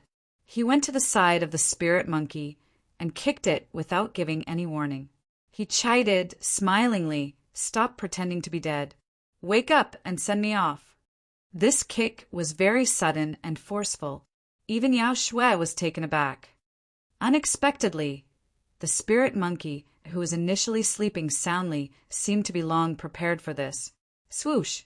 It dashed up and avoided Su Zimo's underhanded kick. Teeth gnashing and jaws opened, it waved both arms at Su Zimo with a face full of disdain and rolled its eyes from time to time. Su Zimo smiled faintly and said, "If you don't want to send me off, so be it. Look at you. Damn monkey. Be smarter next time. Don't foolishly lose to the cultivators when you meet them." Humph! The spirit monkey snorted and waved its fists. "I'm leaving." With his back facing the spirit monkey, Su Zimo waved his hands and left the cave with Yao Shui. Not far away, Su Zimo sensed something and instinctively turned back. He saw the spirit monkey standing at the cave entrance and watching him from afar. Under the reflection of the morning glow, the tall and big figure looked a little lonely and desolate. At the sight of Su Zimo turning back, the spirit monkey felt that he could no longer stifle his expression. Lifting its head proudly, it turned and wriggled back into the cave, disappearing from sight. Yao Shui noticed this and said softly, "In the end, it came out to send you off." Su Zimo hung his head silently. Yao Shui said, "Since you can't bear to leave it, bring it along." After a moment of silence, Su Zimo looked up and smiled. Pretending to be casual, he said, "It's okay. Don't need to bother about him. This monkey has great ambitions. It wants to be the lord of Tsanglang mountain range, a happy and carefree king of the mountains." Yao Shui found a flying sword from the storage bag and suspended it in the air. She jumped onto it. She then turned to Su Zimo and said, "Come up. It'll be faster in this way." Su Zimo did not decline. He leaped onto the flying sword immediately. Swoosh! Lights from the sword flashed. The two had already disappeared from the place that they were at lighting speed. Sword kinesis flight was as graceful and swift as a startled swan. It was breezy, carefree, and indescribable. Su Zimo would be lying to himself if he were to say that he was not envious. However, he was on the path of demon cultivation. He would have to cultivate the core formation section to rise from the ground and fly in the air. After Tendon's transformation, there were 4 major realms: bones strengthening, marrow cleansing, organs refinement, and orifice clearing. He did not know how long it would take. After 1.5 years, he felt completely different upon returning to Songlang City. Looking at Songlang City from the heights while on Yao Shui's sword, Su Zimo discovered that this city was much bigger than he had thought it to be. The two landed in a quiet and deep small alley. There was a wall at the end of the small alley. Before Yao Shui reached the wall, she pointed with her finger and released a flow of spirit qi. Before hitting the wall, it had turned as clear as a water curtain at that instant. Yao Shui explained, this is a kind of array formation. It has the effect of a visual bulwark. Mortals without spirit qi will not be able to discover this place. There are 2 ways to enter the Sky Treasure Pavilion. First, become a cultivator. Second, possess the Sky Treasure Badge. Su Zimo nodded and followed Yao Shui in crossing the wall. It was spacious and bright on the other side. A sparkling and glittering palace appeared right in front of them. 3 words, Sky Treasure Pavilion, was written on the plaque. Under the bottom right corner of the Sky Treasure Pavilion, there was an exquisite and small word branch, representing that this was a store branch of the Sky Treasure Pavilion. After entering the main hall of the Sky Treasure Pavilion, one could see many Qi refinement warriors loitering around. The main hall was filled with plenty of treasures collected in the cultivation world.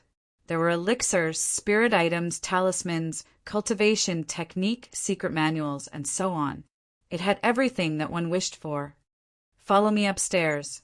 These items downstairs are all ordinary ones. Yao Shui whispered.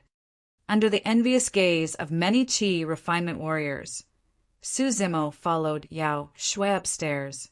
These Qi refinement warriors were aware that only Foundation establishment cultivators or those with the Sky Treasure Badge could be granted access to the 2nd floor of the Sky Treasure Pavilion. However, it was too difficult to attain a Sky Treasure Badge. Even the most inferior grade Sky Treasure Bronze Badge required a certain number of spirit stones in exchange for the eligibility. On the 2nd floor, there were obviously less cultivation world treasures. However, each of the items looked better than those downstairs. Apart from a few Qi refinement warriors who were selling items, no one else was present. It was very quiet.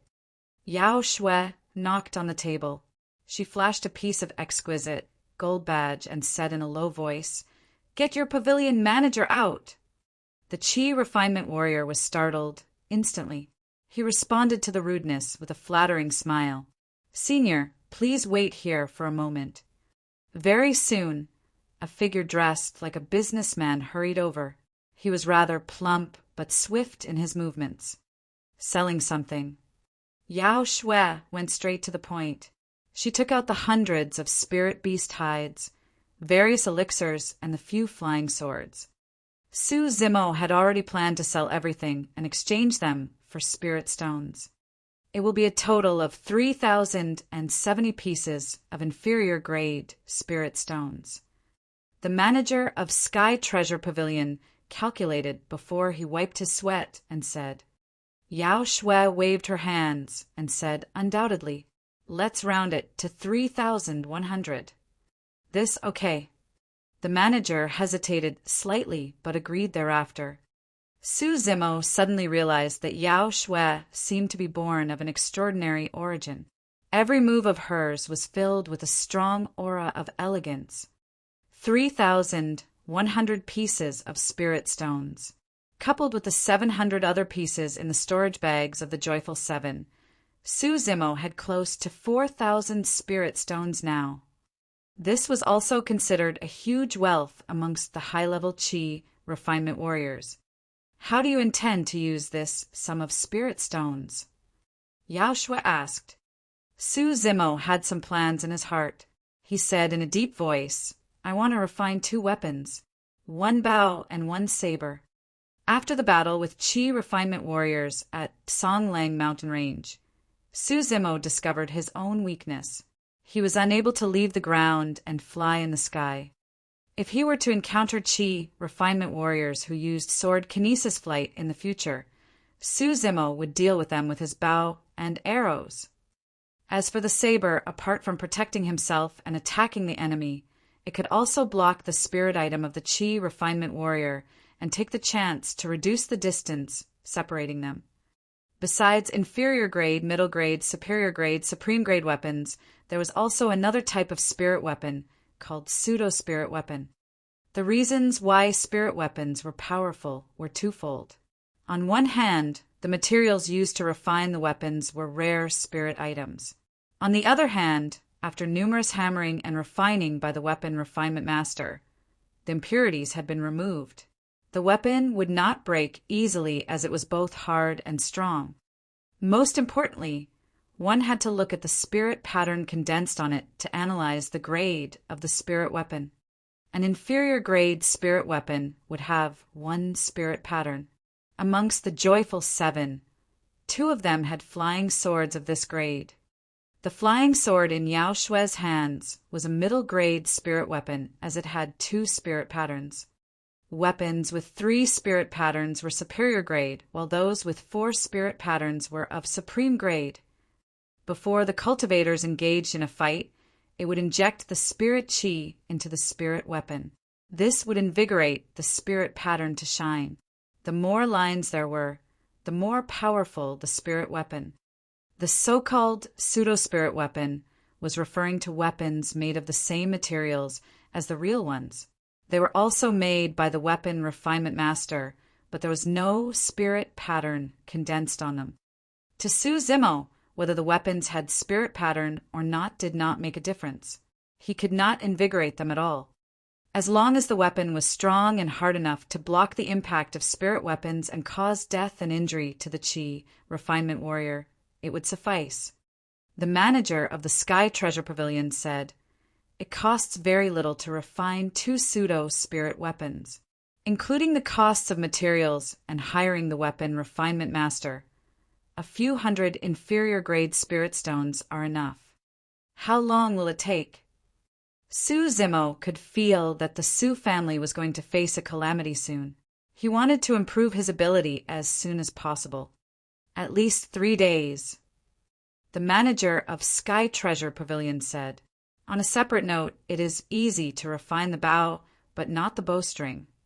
Yao Shui pointed at Su Zimo's waist and smiled gently.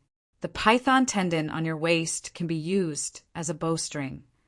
Su Zimo was still clad in a beast hide and a python tendon was used as a belt.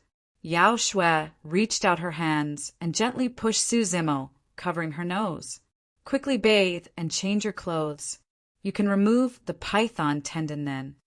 Su Zimo coughed lightly to conceal his embarrassment. He quickly followed the 2 female waiting staff and left the 2nd floor of Sky Treasure Pavilion temporarily.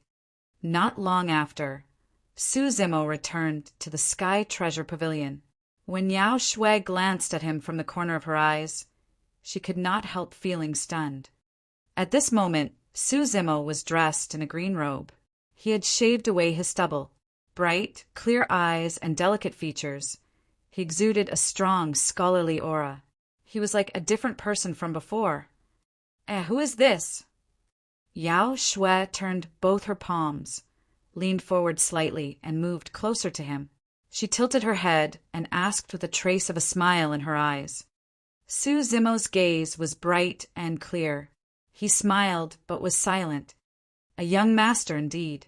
Addressing you as young master Su is really not wrong." Yao Shui smiled and said. Su Zimo could barely endure this. He cupped his fists and said, "Miss Yao Shui, you're being humorous. All right, I'll not tease you anymore." Yao Shui waved her hands and asked, "What do you intend to use the remaining spirit stones for?" "How many spirit stones do I need to hire a Qi refinement warrior?"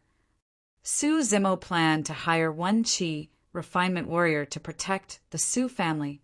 The manager of Sky Treasure Pavilion said, "This depends on the level that the Qi refinement warrior is at. The higher the better. For a level 7 Qi refinement warrior, 5 pieces of inferior grade spirit stones a day will be enough. For a level 8 Qi refinement warrior, you need 10 pieces a day. For a level 9 Qi refinement warrior, you need 100 pieces. Su Zimo did some mental calculations. He had a total of over 3,000 pieces of spirit stones left. Of course, it was good to hire a level 9 Qi refinement warrior. However, he only had enough spirit stones to hire one of them for a month.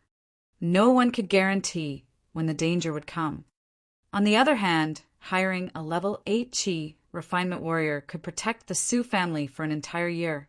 It was relatively more cost-effective. After pondering deeply for a while, Su Zimo said, "I'll hire a level 8 Qi refinement warrior for a period of 1 year." "Okay." The manager waved his hands. One of the female waiting staff nodded and walked towards the main hall on the first floor of the Sky Treasure Pavilion. Yao Shui explained, "There are always new missions at the main hall of the Sky Treasure Pavilion. If the Qi refinement warriors are interested in them, they will look for the hirers accordingly." After pausing for a while, Yao Shui passed the piece of gold badge in her hands to Su Zimo. She said, "This is the Sky Treasure Pavilion Gold Badge. With this badge, you can get half the price for every item of purchase when you come here next time." "So much?" Su Zimo was shocked. The manager of Sky Treasure Pavilion, who was standing at the side, explained, "There are 3 types of badges in the Sky Treasure Pavilion. The lowest grade is the bronze badge, which will give you a 10% discount. Next is the silver badge that gives a 20% discount, followed by the gold badge. This item is too precious and costly. I can't accept it." Upon hearing the manager's explanation, how could Su Zimo not know how precious this gold badge was? "Accept it. I still have more of it." Not allowing any further deliberations, Yao Shui tucked the item into Su Zimo's arms and reminded him, "You have to hide it well and don't let anyone see it. Otherwise, you will attract trouble easily." Su Zimo frowned and wanted to decline again.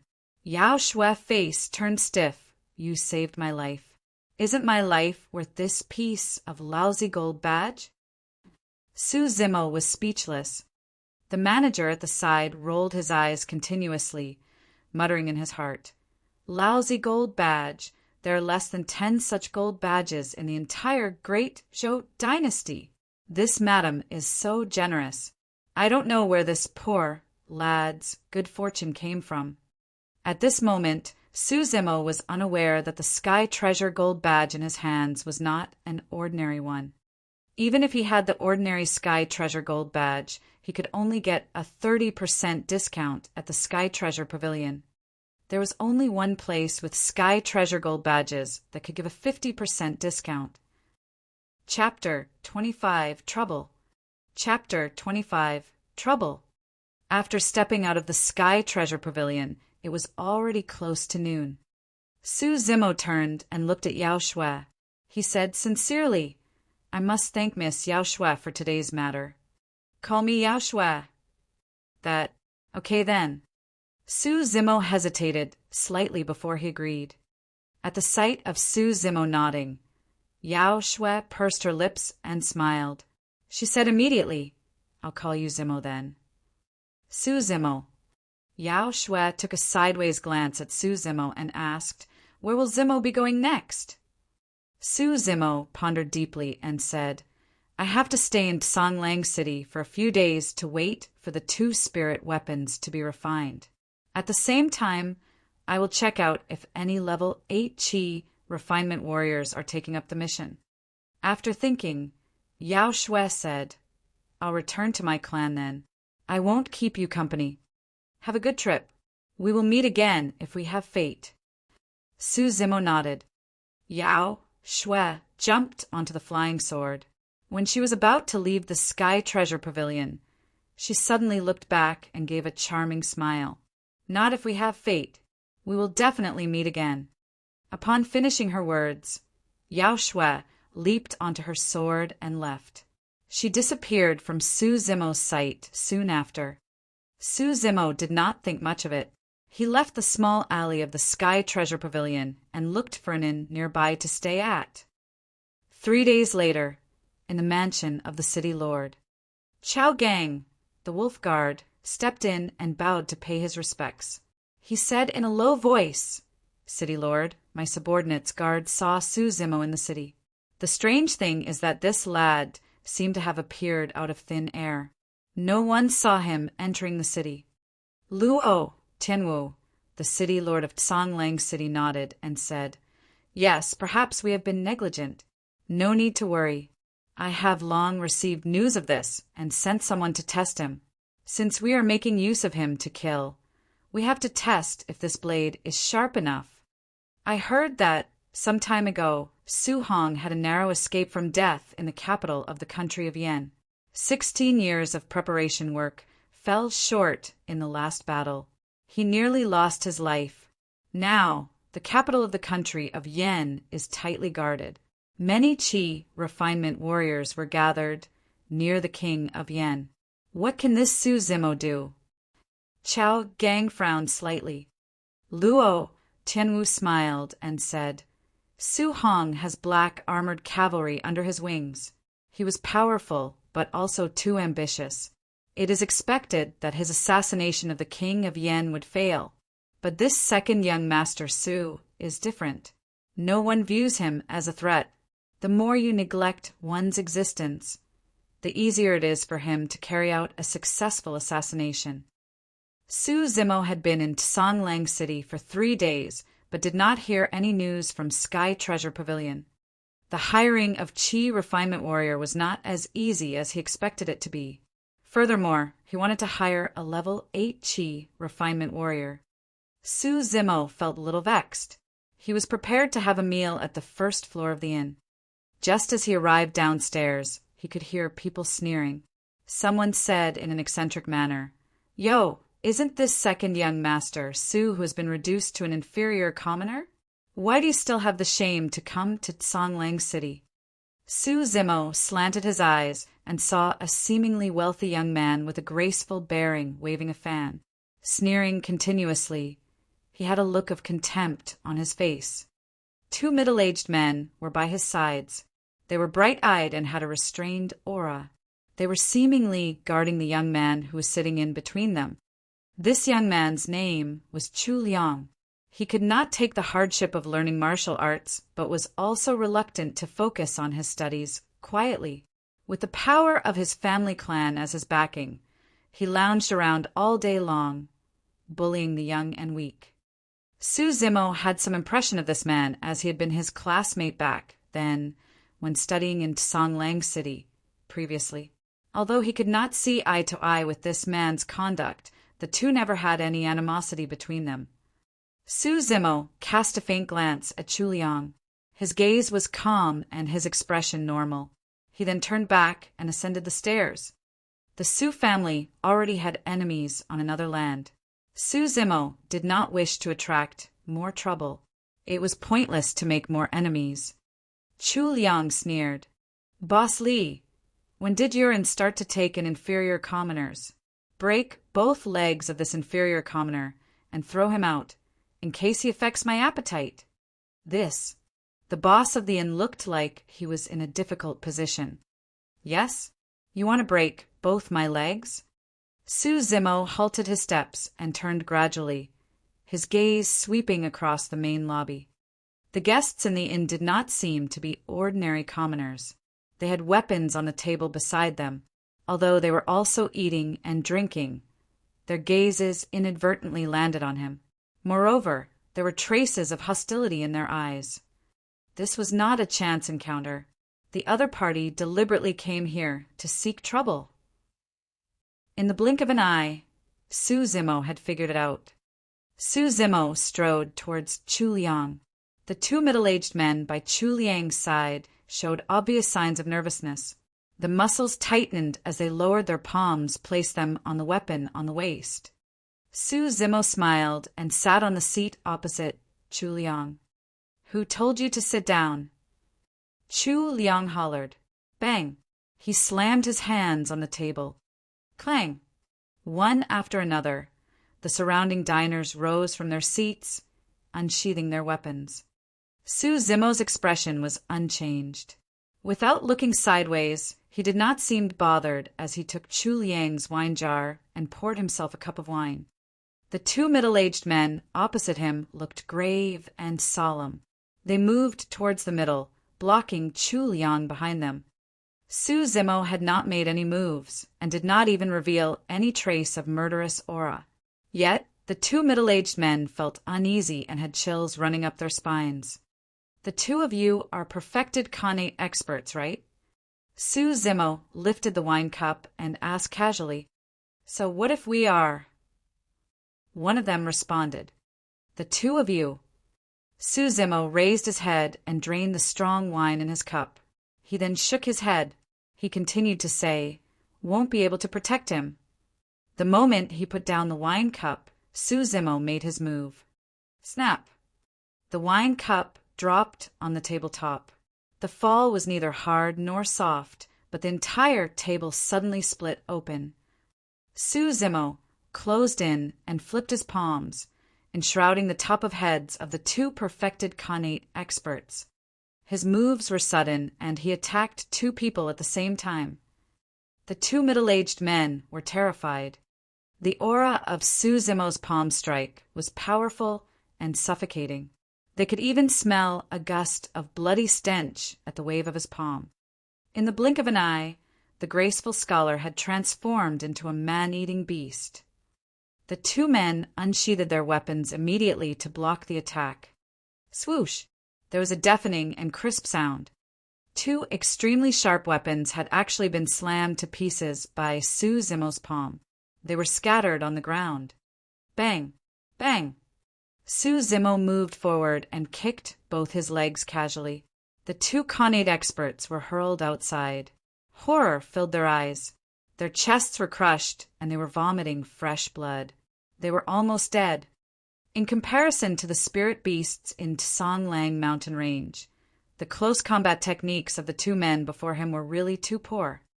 If Su Zimo were to use all of his strength, the two of them, including their weapons, would be crushed instantly with the pressure of this palm. Chu Liang was so scared that his face was drained of all colors. Never did he expect that the two Khanate experts that he relied on most would turn invalid in the blink of an eye. Furthermore, Su Zimo was already nearing him. Su Zimo grabbed his neck and lifted him up in the air. It was too fast. When Chu Liang landed in Su Zimo's hands, the surrounding diners had not even recovered from their shock. No matter how much they wanted to dash forward, they were fearful of the consequences and full of reservations. "What are you doing?" "Release my family's young master." A loud and stern voice rang from the surrounding. Su Zimo did not seem to have heard it. He just looked at Chu Liang with an imperceptible smile on his face. "I heard that you want to break both of my legs." Chu Liang's neck was strangled. His face turned purplish blue as he let out a weird sound from his mouth. Su Zimo's gaze gradually turned cold. He swung his legs. Pa! Pa! Sounds of bones cracking could be heard coming from Chu Liang's knees. They had been crushed by Su Zimo's kick in that instant. Chu Liang was in so much pain that beads of sweat appeared on his forehead. His entire body was shivering, but he could not bring himself to say a word. "Who told you to come?" Su Zimo pressed him. Chu Liang could not catch his breath. He rolled his eyes and looked like he was going to faint at any point in time. At this very moment, a loud shout could be heard from outside the door. "Stop!" A man clad in armor with a firm and resolute face was standing at the entrance of the inn. He was leading numerous guards. He dashed in with large and vigorous strides. This man was none other than Chao Gang, one of the 5 wolf guards of Songlang City. Fighting is forbidden in the city. Su Zimo quickly released that man. Chao Gang stepped forward and hollered. At the same time, Chao Gang also moved forward 2 steps and whispered into Su Zimo's ears. "Second young master Su, the city lord would like to meet you." Su Zimo narrowed both his eyes. A thought flashed in his mind, and he vaguely understood what was happening. Su Zimo waved his hands and flung Chu Liang aside nonchalantly. "Bring criminal Su Zimo back to the city lord." Chao Gang shouted again. Numerous guards behind him moved forward and surrounded Su Zimo. Yet no one cuffed him up. Su Zimo was expressionless, but he sneered in his heart. He followed Chao Gang and the group and left the inn. Chapter 26. Heard about the secret. Chapter 26. Heard about the secret. This was the first meeting between Su Zimo and the city lord of Songlang City. It was very difficult to read the city lord's mind just by looking into his eyes. He was expressionless and seemingly very deep and scheming. Luo Tianwu was also sizing up Su Zimo at the same time. His first impression of Su Zimo was a cultured and polite man, no different from other scholars. If he had not known in advance the many deeds of Su Zimo in Pingyang town, it was very hard for Luo Tianwu to imagine that such a weak and frail-looking scholar could actually subdue the two big family clans. Immediately after, he sensed that Su Zimo was mysterious and unfathomable. The gazes of both parties collided in mid-air. Very soon after, Luo Tianwu revealed a smile first. He said in a loud and clear voice, "I've long heard about the famous second young Master Su. We finally meet today. Please have a seat." From the side, a slouching old servant dressed in a gray robe walked over. Gray-haired, he had a gaunt face and cloudy eyes. He carried a chair and put it carefully in front of Su Zimo. Su Zimo's gaze seemed casual as it swept across the old servant. He did not decline and took the seat immediately. Luo Tianwu was very polite to him. However, there was more to this case, and it became more evident that this meeting was not so simple. There must be something going on when things occur out of the ordinary. What was the status, power, and prestige of a city lord? Luo Tianwu had never invited Su Zimo when the latter attained scholarly honors previously, much less his inferior status currently. The gray-robed old servant stood beside Su Zimo and filled a cup of tea for Su Zimo respectfully. Su Zimo's thoughts were deep as he cast a profound gaze at the gray-robed old servant. With an imperceptible smile, he said, "You served me tea. This must have been hard on you." The gray-robed old servant paused for a moment. He placed the teapot on the table without any expression. Thereafter, he retreated to stand behind Luo Tianwu and did not utter a word. Upon hearing this, a beam of light flashed across Luo Tianwu's eyes, but disappeared after a moment. Su Zimo's words seemed unintentional, but others were not sure of the implied meaning. He could be mocking himself for his inferior status or pitying the gray-robed old servant for his old age. Of course, there was another possibility. This lad had already seen through the Qi refinement warrior identity of this old servant dressed in shabby and gray clothes. This fellow is not easy to deal with. Luo Tianwu furrowed his brows secretly. The gray-robed old servant had hid himself very well. Yet he could not deceive the spirit perception that Su Zimo had attained via his near-death experiences. Without a word, Su Zimo raised his teacup and sipped tea in a leisurely manner. Luo Tianwu was silent too. His fingertips were knocking on the table, neither lightly nor hard. About 8 minutes passed. The pin-drop silence in the room was frightening. Only sounds of fingertips knocking on the table were resonating. The atmosphere was stifling. The smile on Luo Tianwu's face had already disappeared. In such a circumstance, ordinary people would not be able to withstand the pressure. They would have long spoken up to ease the atmosphere. However, right from the beginning, Su Zimo's expression did not change the slightest bit. His gaze was as calm as an old monk who was meditating. This lad is only 18 years old, and he has such a calm and mature temperament. It is very tricky to deal with him. Luo Tianwu muttered in his heart. He was already feeling a little restless. In actual fact, this was a tactic of psychological pressure. Whoever could not endure the situation and spoke would inevitably be on the back foot. Luo Tianwu had initially wanted to subdue Su Zimo in the first instance. However, he did not expect to hit him on the wrong spot. He felt very upset. "Isn't second young master Su curious about why I invited you today?" Luo Tianwu asked smilingly. Su Zimo put down his teacup in a leisurely manner and glanced sideways at Luo Tianwu. He said calmly, "May I ask City Lord to give me an explicit reason? The two young masters of the Su family are both cream of the crop. Young Master Su's patience and endurance, and second young master Su hiding your light under a bushel. The 5 wolf guards under my wings, and me admire you guys greatly," Luo Tianwu praised. Su Zimo frowned slightly and said, "City Lord, you don't need to probe further. Please come straight to the point. You're straightforward. I admire people like second young master Su." Luo Tianwu gave a slight smile. "Your older brother has failed to assassinate the king of Yan. He is severely injured and bedridden now. I know that second young master Su's heart must be filled with fury." Upon hearing this, Su Zimo's countenance changed. Older brother assassinated the king of Yan? He was injured. Su Zimo had not returned for a year. Hence, he did not know that such a severe matter had happened to the Su family. Why did older brother assassinate the king of Yan? Could the king of Yan be the Su family's enemy? Observing the change in Su Zimo's expression, Luo Tianwu was slightly stunned.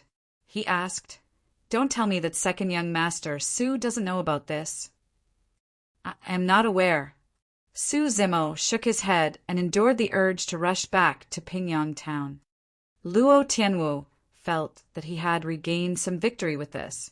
He revealed a slight smile and said, "Actually, I still admire and respect Su Mu, Lord Wooding, the most. How powerful and prestigious, with a black armored cavalry under his wings then. Which of the surrounding states doesn't know the famous Su Mu? It is sheer pity." Su Mu. Upon hearing this name, for some unknown reason, Su Zimo seemingly felt pangs of pain in his heart. Su Zimo had already sensed that this man called Su Mu was very likely his father. He only heard Luo Tianwu continuing with his words. 16 years ago, we heard that Su Mu had been framed and schemed against by villains. The king of Yan gave orders to annihilate his entire family.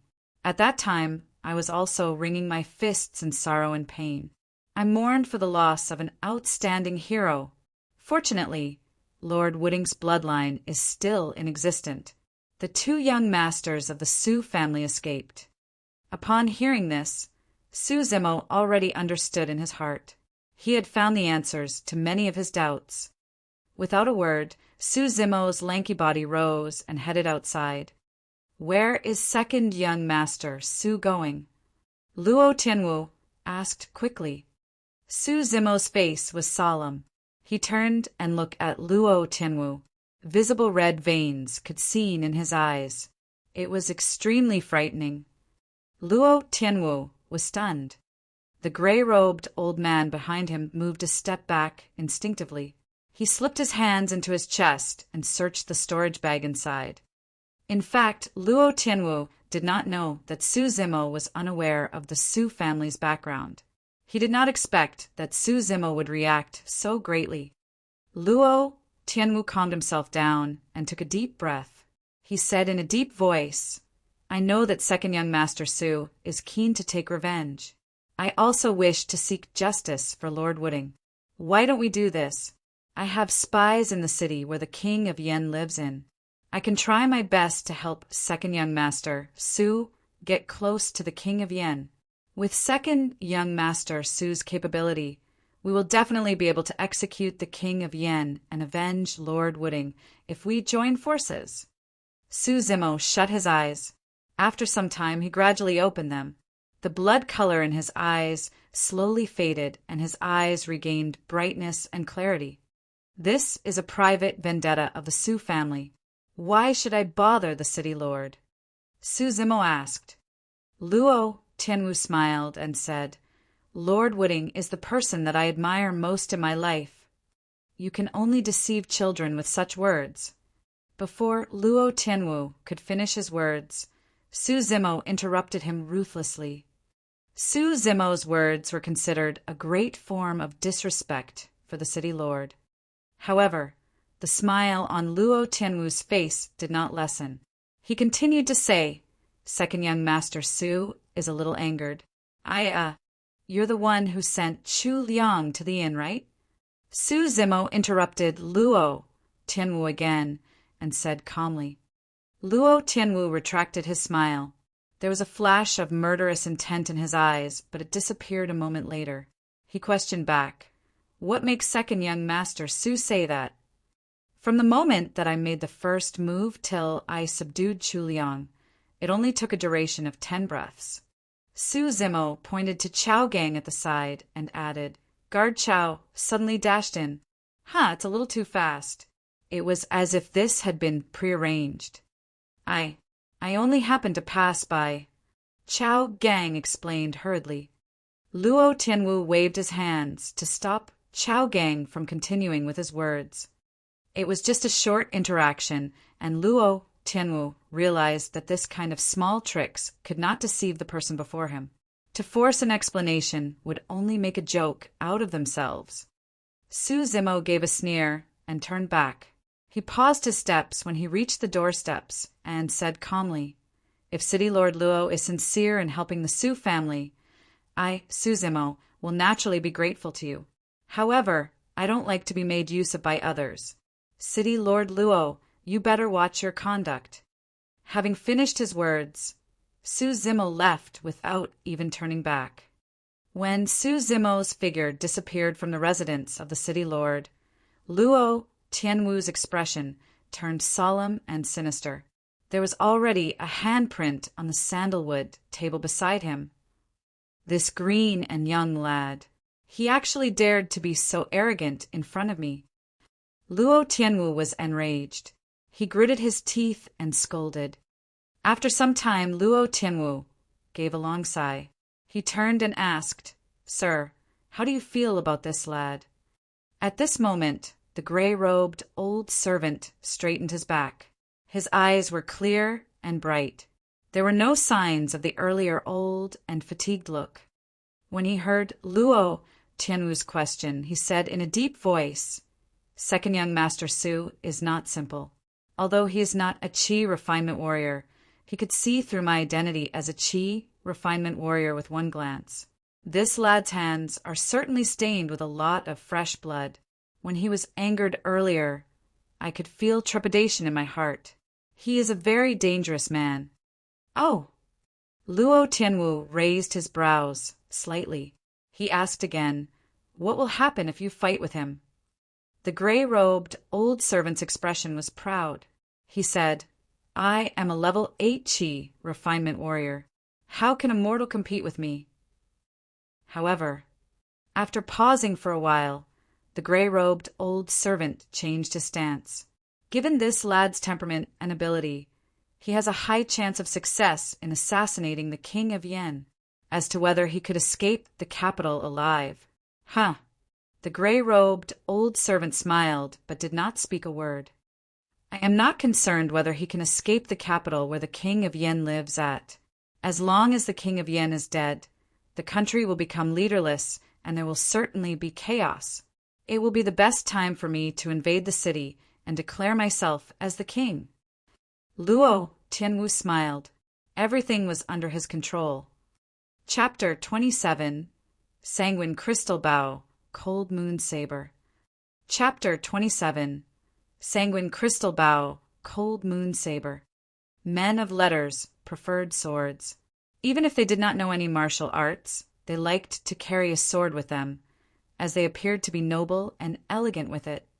The saber was used by the armies on the battlefield and the ruffians of the pugilistic society. It was totally unlike the aura of the scholar. When choosing his weapons at Sky Treasure Pavilion, Suzumo did not choose the sword but the saber automatically. He did not know the reason behind his actions as well.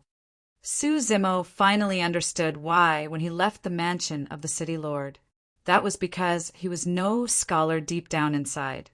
He was the son of the mighty Lord Wooding, that all the dukes were in awe of. He should be galloping on the battlefield, killing countless enemies with his fearless and indomitable spirit, blood staining his robe. Originally, Suzumo could not understand why he was not the least nervous, scared or frightened when the knife that he held pierced Zhou Dingyun's throat that night. Instead, he was slightly excited and eager to try. Suzumo finally understood everything right now. It was in his blood to kill without the slightest hesitation. Although he had spent more than 10 years studying, he could not hide his true nature. The words that Luo Tianwu said were like sharp thorns that pierced Suzumo's heart. He was in agony at hearing them. His older brother was seriously injured. How was he doing? Was he in a critical state? Was Xiaoning frightened out of her wits at the calamity that befell the Su family? Upon passing by the inn that he stayed temporarily last time, Suzumo chanced upon the unique mark made by Sky Treasure Pavilion. Could it be that the two pseudo-spirit weapons have been refined? Suzumo hesitated slightly before heading to Sky Treasure Pavilion. When he reached the end of the alley, the walls sensed his Sky Treasure gold badge. It turned transparent as water instantly, and Suzumo walked right through it. Upon reaching Sky Treasure Pavilion, Suzumo did not stop but continued to go upstairs. There were many Qi refinement warriors at the main hall. Many of them turned to look at Suzumo with a searing and examining gaze. The atmosphere in the main hall was strange. There was a detection skill in the cultivation world.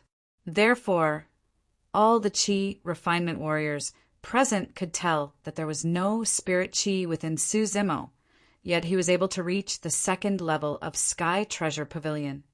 There was only one explanation for that. Suzumo had Sky Treasure Badge with him. With the Sky Treasure Badge, one could be given a 10% discount when making purchases in Sky Treasure Pavilion. This was very tempting. When Suzumo went to Sky Treasure Pavilion for the first time, he had Yao Shui, a foundation establishment cultivator, with him. Therefore, nobody dared to have any designs on it. But now that it was Suzumo who had the Sky Treasure Badge, it was tantamount to a 3-year-old kid who walked around with a gold brick. He was immortal, yet he had the Sky Treasure Badge. He must have come from an illustrious family. Although many of the Qi refinement warriors were tempted, they gave up the idea of snatching the Sky Treasure Badge, as they did not want to court death. However, there were still exceptions. A man's wealth was his own ruin by causing another's greed. There would always be someone who was willing to take the risk in the face of great temptation. A pair of cold eyes trailed after Suzumo from the corner of the main hall. It followed him all the way to the end of the staircase. Suzumo had something on his mind. Therefore, he did not notice the fleeting malicious gaze at the main hall. As soon as Suzumo reached the second floor, the manager of Sky Treasure Pavilion stood up to welcome him with a big smile on his face. Young Master Su is finally here. The two pseudo-spirit weapons have been refined. Come and have a look. The manager of Sky Treasure Pavilion slapped on his storage bag and one long saber, and a longbow floated right in front of Suzumo. There were 12 sharp arrows as well. The manager of Sky Treasure Pavilion said, "The Cold Moon Saber is about 3 feet long. It has a silver blade and a thick and sharp razor edge, suitable for slashing and killing. It is mainly made up of rare spiritual items. We have added 10 types of hard materials, including 7 stars gravel and golden light rocks, to cast the saber in accordance with your requirements. Although it had no spirit pattern, it can withstand the impact made from middle-grade spirit weapons, and it would still be good as ever." Suzumo nodded, reaching toward the long saber that floated in the air. Just then, there was a look of mockery in the manager of Sky Treasure Pavilion's eyes. He was waiting for Su Zimo to make a fool of himself. Su Zimo asked that the pseudo-spirit weapons to be as heavy as possible. The Cold Moon saber weighed close to 500 kilograms. Given his level 9 weapon, refinement cultivation realm, he could barely handle the spirit weapon with his spirit chi. It was impossible to kill the enemy with such a weapon. The manager of Sky Treasure Pavilion believed that the moment Su Zimo took the saber, it would crush his feet. However, the manager of Sky Treasure Pavilion was dumbstruck the next moment. Su Zimo took Cold Moon's saber easily in his hands. He even tried a few strokes with it. It was as light as a feather to him. He nodded and said, "The saber is pretty good. It is just that it is still quite light." The manager of Sky Treasure Pavilion. What kind of monster is this man? He has no spirit chi, but he could handle the weapon that weighed 500 kilograms with his physical strength. The most annoying part is that he finds it too light. The manager of Sky Treasure Pavilion rolled his eyes. "This is Sanguine Crystal Bow. Take it."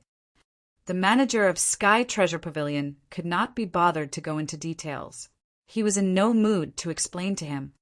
The Sanguine Crystal Bow was bloody red, and there was a crystal clear luster to it. It was as if blood was flowing in the bow, exuding a strange aura.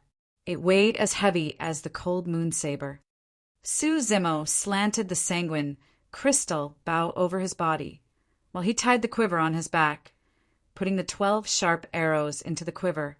He tied the Cold Moon saber at his waist. He was all ready. "By the way, young Master Su, we have found someone suitable regarding your hiring notice. However, the person is somewhat different from your requirements," the manager of Sky Treasure Pavilion said. "Oh, he is Song Chi, a level 7 Chi refinement warrior. According to him, if you are willing to pay him with some spirit stones in advance, he could reach level 8 Chi condensation. Of course, if you don't agree, I can say no to his request." He did not know how long he had to wait before a level 8 Chi refinement warrior could take on the assignment. Su Hong was seriously injured. He had no idea of his condition. Now that the Su family had suffered such misfortunes, Su Zimo intended to rush back to Pingyang town immediately. He had no time to wait. "Tell him to come. I would like to meet him," Su Zimo said in a deep voice. The manager of Sky Treasure Pavilion brought someone with him in no time. He was a Chi refinement warrior in his 40s. He looked handsome and composed. "This is young Master Su. You can talk to him regarding your requests." The manager of Sky Treasure Pavilion stood to the side after finishing the introductions. Upon seeing Su Zimo, Song Chi did not look down on him or flatter him. He cupped his fists and said, "Young Master Su." Su Zimo asked, "Are you in a hurry to use spirit stones?" "Yes. If I have sufficient spirit stones, I will be able to get through level 8 Chi condensation." Song Chi nodded. "How long will it take?" "Well, I can't say for sure. Nobody can tell you the exact timing to break through a realm." Song Chi was being very frank. Su Zimo had a good first impression of the man. He was silent before he asked, "Since you are lacking spirit stones, why don't you join a clan?" "I am a pseudo-spirit root. No major clans are willing to accept me. Even if they accept me, they will only treat me as a servant." Song Chi smiled bitterly. A pseudo-spirit root was the worst spirit root. It contained the 5 elements: metal, wood, water, fire, and earth. It would absorb a mixture of spirit chi. It was impure, and one's cultivation speed was very slow. There were also spirit roots that only contained one element, for example, metal spirit root, wood spirit root, and fire spirit root. It was akin to the legendary heaven's spirit root. It could take in the purest spirit chi, and its cultivation speed was fast. If one did not encounter any mishaps, one would most likely become a golden core. Given that he was a pseudo-spirit root, Su Zimo knew that Song Chi must have been through a lot of suffering to be able to reach level 7 chi condensation in his 40s. Let's go. Come with me to Pingyang Town. I will give you 1,000 spirit stones in advance, Suzimo said. Ah! Song Chi exclaimed. He could not conceal his joy. Song Chi did not expect that Suzimo would agree to his request. After all, he was not a level 8 chi refinement warrior, and he requested his employer to pay him spirit stones in advance. He felt sorry about it. He did not expect that Suzimo would give him 1,000 spirit stones right away. Young Master Su, thank you very much. I will do everything possible to protect the Su family. Song Chi thanked him profusely. Chapter 28. You would not be able to leave today. Chapter 28. You would not be able to leave today. Upon exiting Sky Treasure Pavilion, Song Chi took out a flying sword from his storage bag. He touched it lightly with his fingertips, infusing it with spirit chi, and the flying sword floated in front of the two of them. Song Chi could tell that Suzimo had no spirit chi. Since he had a bow and saber with him, he must know martial arts. It should not be a problem to get onto the flying sword. Song Chi said, Young Master Su, get on the flying sword. Don't be afraid. I will protect you while on the sword. I won't let you fall down from the sword. We will reach Pingyang Town in no time. Suzimo's eyes swept over Song Chi's flying sword, shaking his head. Let's walk. We will see how it goes when we exit the city. There was no spirit pattern on Song Chi's flying sword. It was a pseudo-spirit weapon. Suzimo himself, with the sanguine crystal bow and cold moon saber, would weigh an entire ton. Given Song Chi's level 7 chi condensation realm, he would not be able to carry all of them. Suzimo did not point out the truth. They walked out of the city with long strides. There were not as many pedestrians outside the city. Suzimo was about to execute Plow Heaven's stride to get to Pingyang Town when he noticed something. Someone is following us. Suzimo did not turn back to check, but he could sense it. Suzimo did not say anything, but maintained his usual speed, walking toward Pingyang Town. Song Chi frowned, not saying anything. In no time, there was the sound of clothes flapping in the wind. The person was moving at a very fast speed. Cultivator. Song Chi was alarmed. He placed his hands on the storage bag as he turned to check. Not far away was a cultivator dressed in a black Taoist robe. He was speeding forward on his flying sword. There was a murderous look in his eyes. Obviously, he had evil intentions. Level 8 chi condensation. Song Chi let out a low shout before he pulled Suzimo to his side. He prayed fervently that the person was only passing by.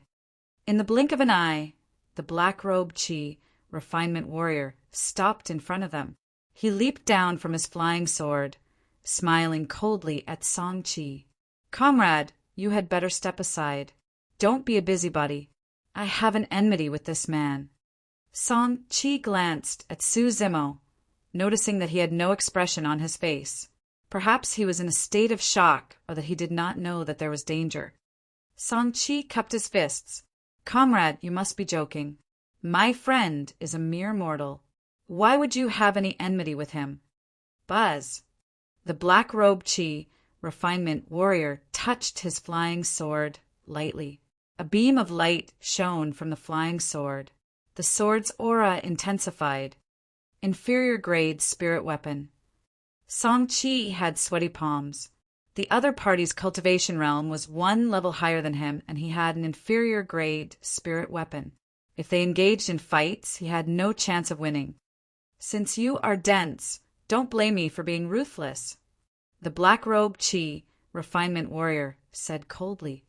Young Master Su, you should run for your life. Song Chi hurried to whisper to Suzimo before he slapped his storage bag and a flying sword landed on his hand. Gee. Song Chi controlled the flying sword, making the first move so that he could take the other party by surprise. The flying sword turned into beams of lights, speeding toward the black-robed chi refinement warrior. They reached him in no time. It was merely a pseudo-spirit weapon. How dare you act arrogant in front of me? The black-robed Chi, refinement warrior, sneered before he took his time to tap his sword, sending it flying forward, colliding with Song Chi's flying sword. Sparks were flying everywhere as the swords clashed into each other. Song Chi's flying sword was not as powerful. It almost flew off from the collision. The Chi refinement warrior's body was relatively weak. This posed a danger to them when in fights. If one was not careful, one might be injured by the other party's spirit weapon, and one would have no chance of surviving. Song Chi seemed to be on the losing end after sparring for a few rounds. He had no way to attack, but could only defend himself. Fortunately, Song Chi was composed. He used all his energy to spar with the other party. His flying sword circled him, forming an impenetrable defense. Su Zimo nodded as he watched the scene from the side. Song Chi could have left under such circumstances. After all, he had gotten the 1,000 inferior grade spirit stones. There was no need to put his life at risk for a mere mortal. Even though Song Chi knew that he could not defeat the other party, he did not leave by himself. It proved that he was a man of his words. Su Zimo could be reassured that Song Chi could be left in charge of protecting the Su family. Song Chi and the black-robed Chi, refinement warrior, was still in an intense battle. They were one level apart in terms of cultivation realm, and their spirit weapons were of different grades as well.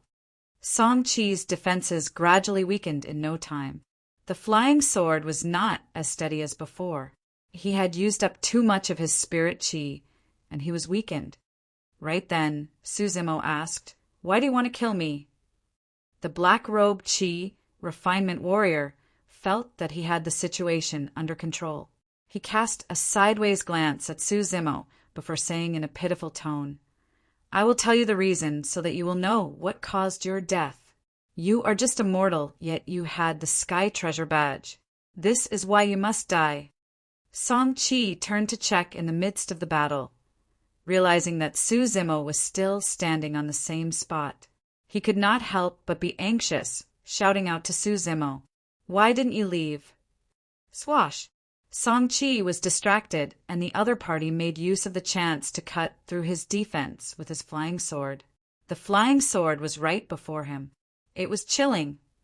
Song Chi had no time to steer the direction of his flying sword. He panicked and could not be bothered with maintaining his dignity. He had no choice but to roll on the ground, barely escaping from death. He was muddy all over, looking like a terrible sight. Su Zimo smiled but did not say anything. Song Chi was helpless, saying through clenched teeth, "I am not his opponent. Young Master Su, you should leave as soon as possible, or it will be too late. No one will be able to leave today." The black-robed Chi refinement warrior hollered, and the flying sword sped up, hitting Song Chi's defense. Sound of metal clashing against one another could be heard. Right then, the two of them who were in a fierce fight heard a long sigh. Yes, you would not be able to leave today. Both Song Chi and the black-robed Chi, refinement warrior, were shocked. Before they could figure out what Su Zimo meant by that, they saw a terrifying sight from the corner of their eyes. Su Zimo was standing 40 feet apart from them. But Su Zimo reached them within 2 to 3 strides. There was a murderous glint in his eyes. He was like a human-devouring beast that had the single intent of killing the person in front of him. Song Chi, who was by the side, felt a sense of fear, let alone the black-robed Chi, refinement warrior, who had been targeted by Su Zimo. "It's not good." The black-robed Chi, refinement warrior's heart jumped a beat. He retreated while he maneuvered the flying sword, thinking of changing its direction to kill Su Zimo. However, the black-robed Chi, refinement warrior, was too slow, and in Su Zimo's eyes he had too many weaknesses. Su Zimo had a cold glint in his eyes. He had a backhand grip on Cold Moon's saber, swinging it in front of him. There was a flash of light from the saber. It was blinding. Poof! A large head was hurled off, and it was cut neatly at the neck area. Fresh blood splattered everywhere. Song-Chi opened his mouth slightly. He was confused. He stared at the scene, dumbstruck, unable to recover himself. Dead. A level 8 Chi refinement warrior was dead from one single slash of the saber. By luck? Down on his luck? Careless. Good saber. Su Zimo looked at the cold moon saber. It did not have the slightest drop of blood on it. He praised the saber and put it back into its scabbard with a backhand motion. Song-Chi could not help but swallow his saliva. What kind of man would be so calm after killing a level 8 Chi refinement warrior? In Song-Chi's eyes, Su Zimo had turned out to be a mysterious man. He was a different person from the frail scholar that he knew previously. Song-Chi could not help but think of the scene just now. The more he thought about it, the more terrifying it was. He broke out in cold sweats thinking of it. He realized to his horror that if Su Zimo used the saber on him, he would have no way to dodge it. Su Zimo took the storage bag that was tied at the waist of the black-robed Chi refinement warrior. He did not take another look before he threw it to Song-Chi. Take it. I cannot take it. For some unknown reason, Song-Chi seemed to be nervous around Su Zimo. Su Zimo smiled. Keep it and cultivate to level 8 Chi condensation as soon as possible. When Su Zimo smiled, he seemed to look like the frail scholar again. Song-Chi relaxed slightly, no longer feeling as stressed, accepting the storage bag from him. Su Zimo continued, You can concentrate on maneuvering the flying sword to reach Pingyang town as soon as possible. Song-Chi agreed and was about to ask where was Su Zimo going when he realized that he was no longer in the same position. He strode forward, covering 20 feet at one time. His speed was amazing. It was not until now that Song-Chi realized that his employer was no simple man. Song-Chi hurried to maneuver the sword to keep up with Su Zimo. Chapter 29. I would take revenge for the Su family. Chapter 29. I would take revenge for the Su family. Su Zimo and the other man arrived at Pingyang town one after another. Su Zimo did not want to attract attention. Therefore he told Song-Chi to put away his flying sword and to walk with him to Su family's residence. The door to the mansion was tightly shut. Su Zimo had good hearing. From the intermittent sobbing sounds coming from the mansion, he could tell that it was Su Xiaoning. Su Zimo frowned, striding forward, exerting strength in his arms, and pushed the door open. The crossbar behind the door broke into pieces. Who's there? A dozen black armored cavalrymen dashed to the front door right away. They were seeing red, looking ready to kill. They were stunned at the sight of Su Zimo. Second young master. Su Zimo nodded, bringing Song-Chi toward the direction where the crying sounds came from. Song-Chi swept his gaze over the guards, slightly fearful of them. He could sense the murderous aura of the guards. They had obviously been through a lot on the battlefields to have such a fearsome aura. They were no ordinary pugilistic experts. Many people from the Su family were gathered outside Su Hong's room. Some of them were standing while some were sitting. Everyone looked solemn and crestfallen. Sorrow and misery hung in the air. Second young master is back. Uncle Zheng stood up and said. Su Zimo squinted his eyes as he asked, How is brother now? There was a look of worry on Uncle Zheng's face. He shook his head. Wait for a while. Young master is still unconscious. Su Zimo swept his gaze over everyone in the Su family, saying in a low voice, Do you still intend to keep it from me now that things had come to this stage? Everyone in the Su family looked at each other, giving out a long sigh. My father used to be Su Mu, Lord Wooding of the country of Yen. Is that right? Su Zimo said softly. Everyone in the Su family looked alarmed. Uncle Zheng was shocked. Second young master, Luo Tianwu, came to look for me. Upon hearing his words, Uncle Zheng suddenly saw the light. He sighed before saying, Luo Tianwu is no good man. He has rapacious designs. He dreams of being the king in troubled times. He sought young master, wanting to collaborate with him, but was refused. The Su family and king of Yan may be enemies, but young master does not want to implicate the people in the country of Yan. Your father had been on the battlefield all his life. His troops, the black armored cavalry, were famed for guarding the frontier, resisting the external enemies. The country of Yan did not lose a single piece of land in the battles. The general made a vow that he would protect the people of the country of Yan all his life, so that they would have a place to live and be spared from the pains of wars. Young master would continue his father's mission. Therefore, he refused to join hands with Luo Tianwu. Speaking of this, Uncle Zheng had no wish to keep things from Su Zimo anymore. He continued to say, over the years, young master would always be on the road.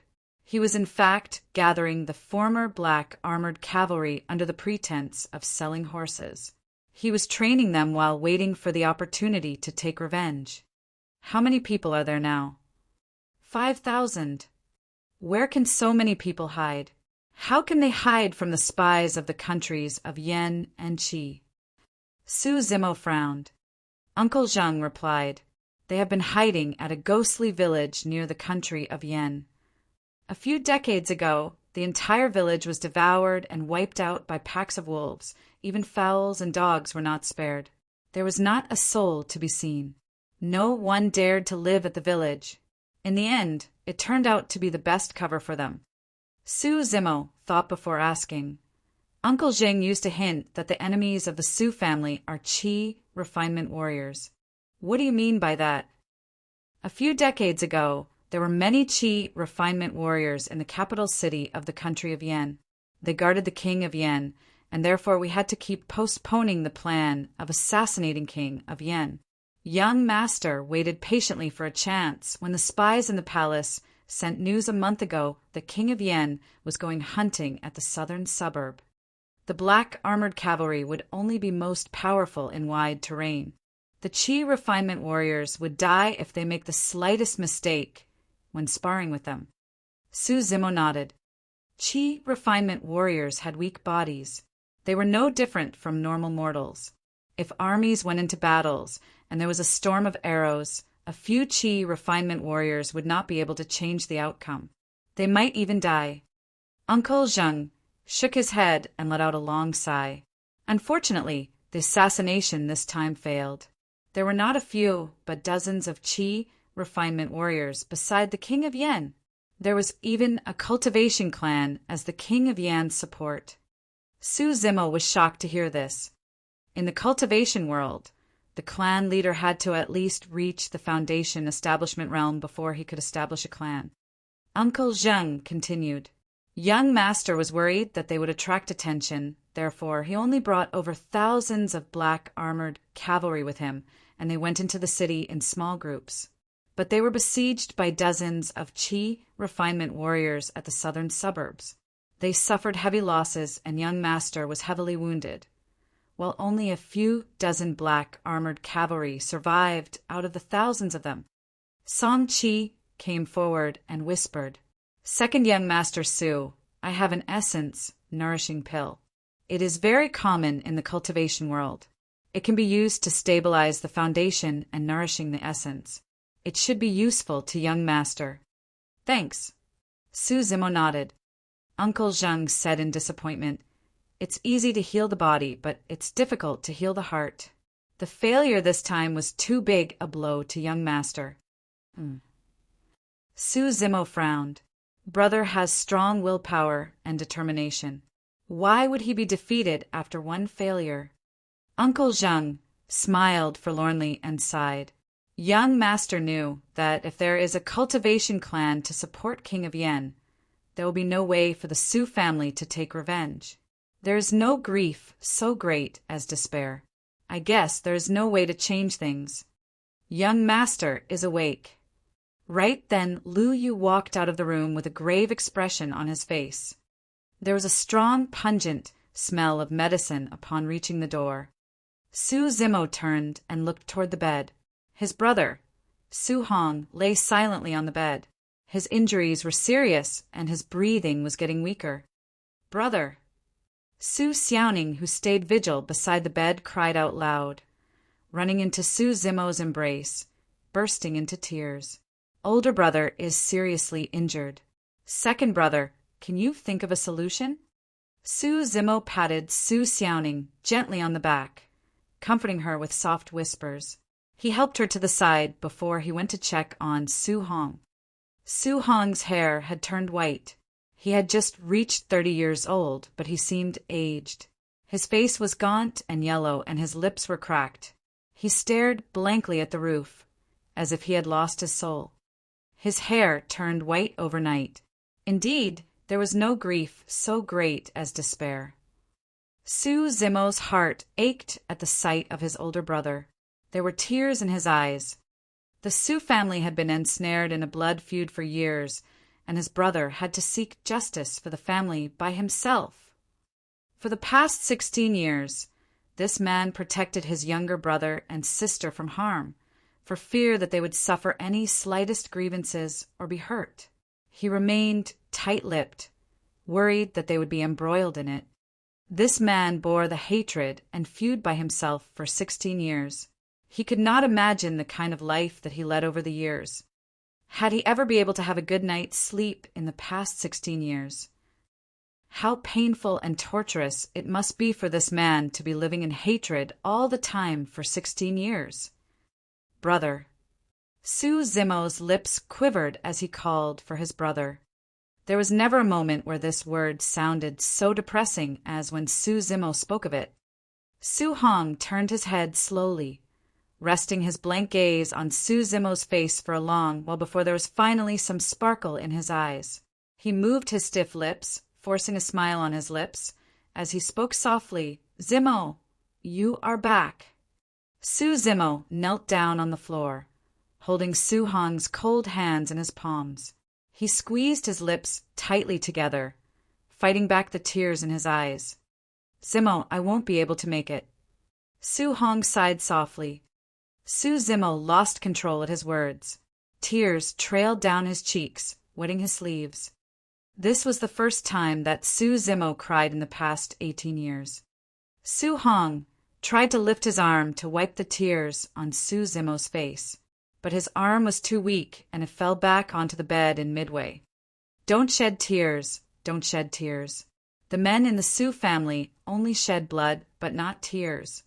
Su Zimo lifted his sleeves to wipe his tears, nodding.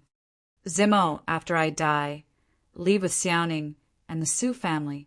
Go to a place as far away as possible," Su Hong said. Su Zimo lowered his head, keeping silent.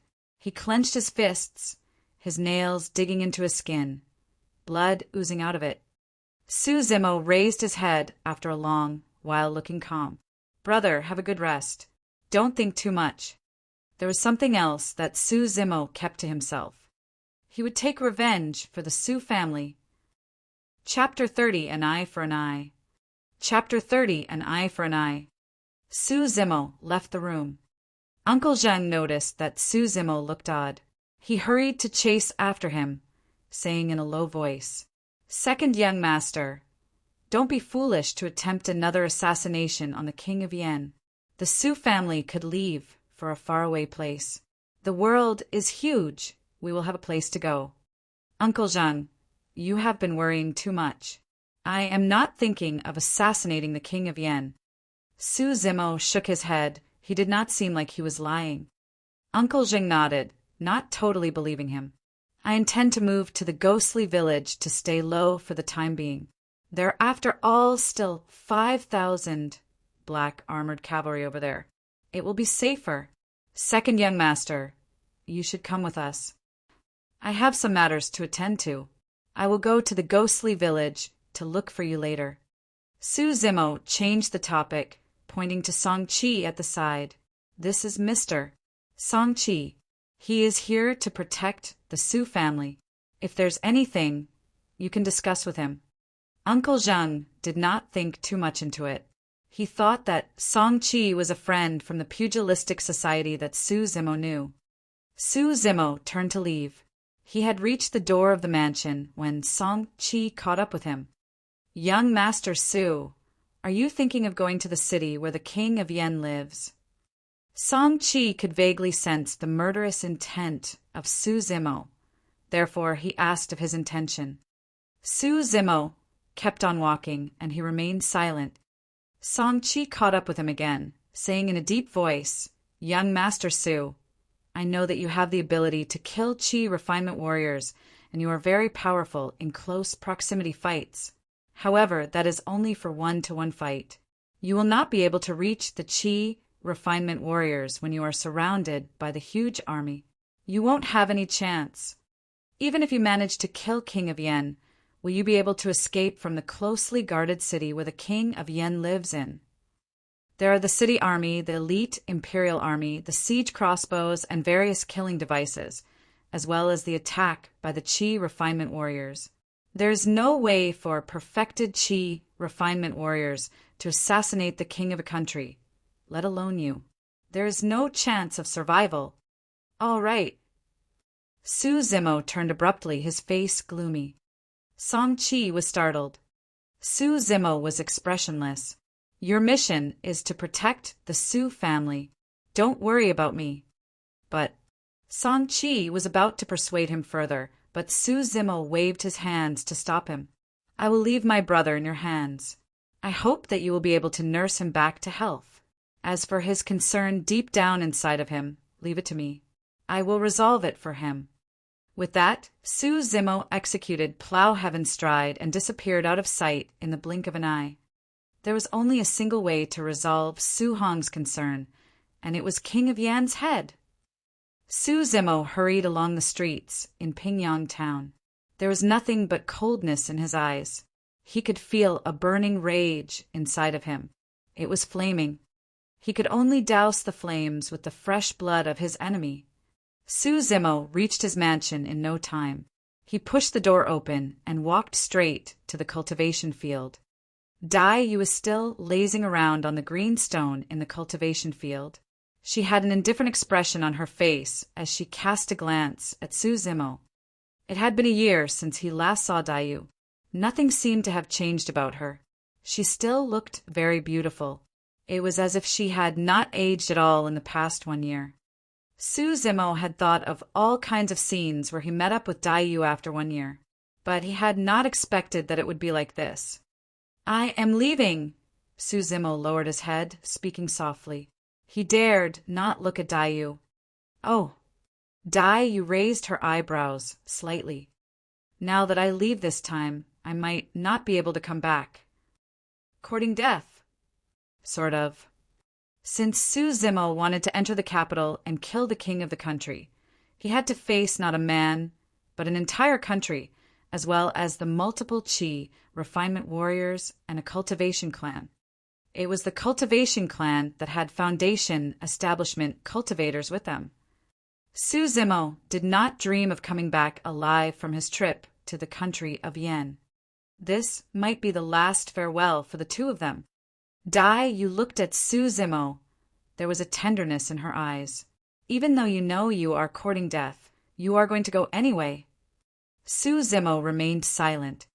Dai Yu continued, "Actually, you have other better options. You can choose to take it lying down and continue to cultivate until you are strong enough." Scenes seemed to flash in Su Zimo's mind. It was as if it was 16 years ago. He saw how his parents died a terrible death under the saber. He saw how the Su family was massacred, and the river turned into blood, the corpses piled into a mountain. He saw how his older brother protected he and Xiaoning and escaped from the city. He suffered a slash at his face, and it went unnoticed, even though it was covered with blood. In the end, Su Zimo's gaze rested on his brother's white hair, his gaunt and yellow face, and his blank eyes. "Why do I cultivate?" Su Zimo blurted out all of a sudden, as if asking Dai Yu, but he seemed to be muttering to himself as well. "I cultivate not to take things lying down. If I want to do so, I would have knelt down at perfected Songlang's bullying behavior 1 year ago. If I wanted to do so, I would have pleaded for mercy when Zhou Dingyun came to take my life. The next moment, Su Zimo suddenly looked up. He could feel the blood surging in his body, his eyes bloody red. He shouted, "Since I feel unjust, I will make sure to seek justice." So what if he is the king of a country? So what if he has a cultivation clan to support him? I will kill to my heart's content. It is better to do things on a grand and spectacular scale this moment than to take things lying down for the entire life. I cultivate so as to go all out to exact revenge. I cultivate as I believe in an eye for an eye. Good. Daiyu nodded. In the 1.5 years of cultivation, Daiyu had never praised him. This was the first time that he heard this word coming from Daiyu. Remember what you said today. It concerns your future and achievements. Daiyu made another remark which Su Zimo could not understand. There was a demonic glitter in Daiyu's eyes. Thereafter, there were several sutras in Su Zimo's mind. This is the Bones Strengthening Sutra. It is taken from the divine steed demon king. The divine steed was headstrong. It had the fastest gallop, it was forceful and resilient, there was a strong momentum and explosive power in its gallop. I will impart another 3 styles to you: divine steed dismemberment, divine steed trampling, and divine steed fleeting. You can try to figure it out along the way. If you are able to comprehend it, you might be able to be on par with level 10 perfected Qi refinement warriors. You leaped down from the green stone and began to show him the moves. Su Zimo did not blink at all. He was focused on learning the 3 styles. He knew that this could be his last hope at killing the king of Yen and returning alive. Daiyu was done with the demonstration of the 3 styles in no time. She looked toward Su Zimo as she said, "Go along." One word of reminder. Demon cultivators are best at skipping the levels and killing the opponents. Given your capabilities now, although you are not as good as Foundation establishment cultivators, if you are able to be in their close proximity, you will still be able to kill them instantly. Su Zimo nodded. Foundation establishment cultivators would release an explosive energy when they maneuvered flying swords. It was far better and much more flexible than Qi refinement warriors. They might have other attack and defensive moves that were sufficient to kill Su Zimo. But this did not mean that Foundation establishment cultivators had no weaknesses. Although they had stronger bodies than Qi refinement warriors, their physical strength was still no match for Su Zimo. If Su Zimo had the opportunity to get close to them, he would still be able to kill them on the spot. It sounded simple, but it was in fact as difficult as reaching the sky.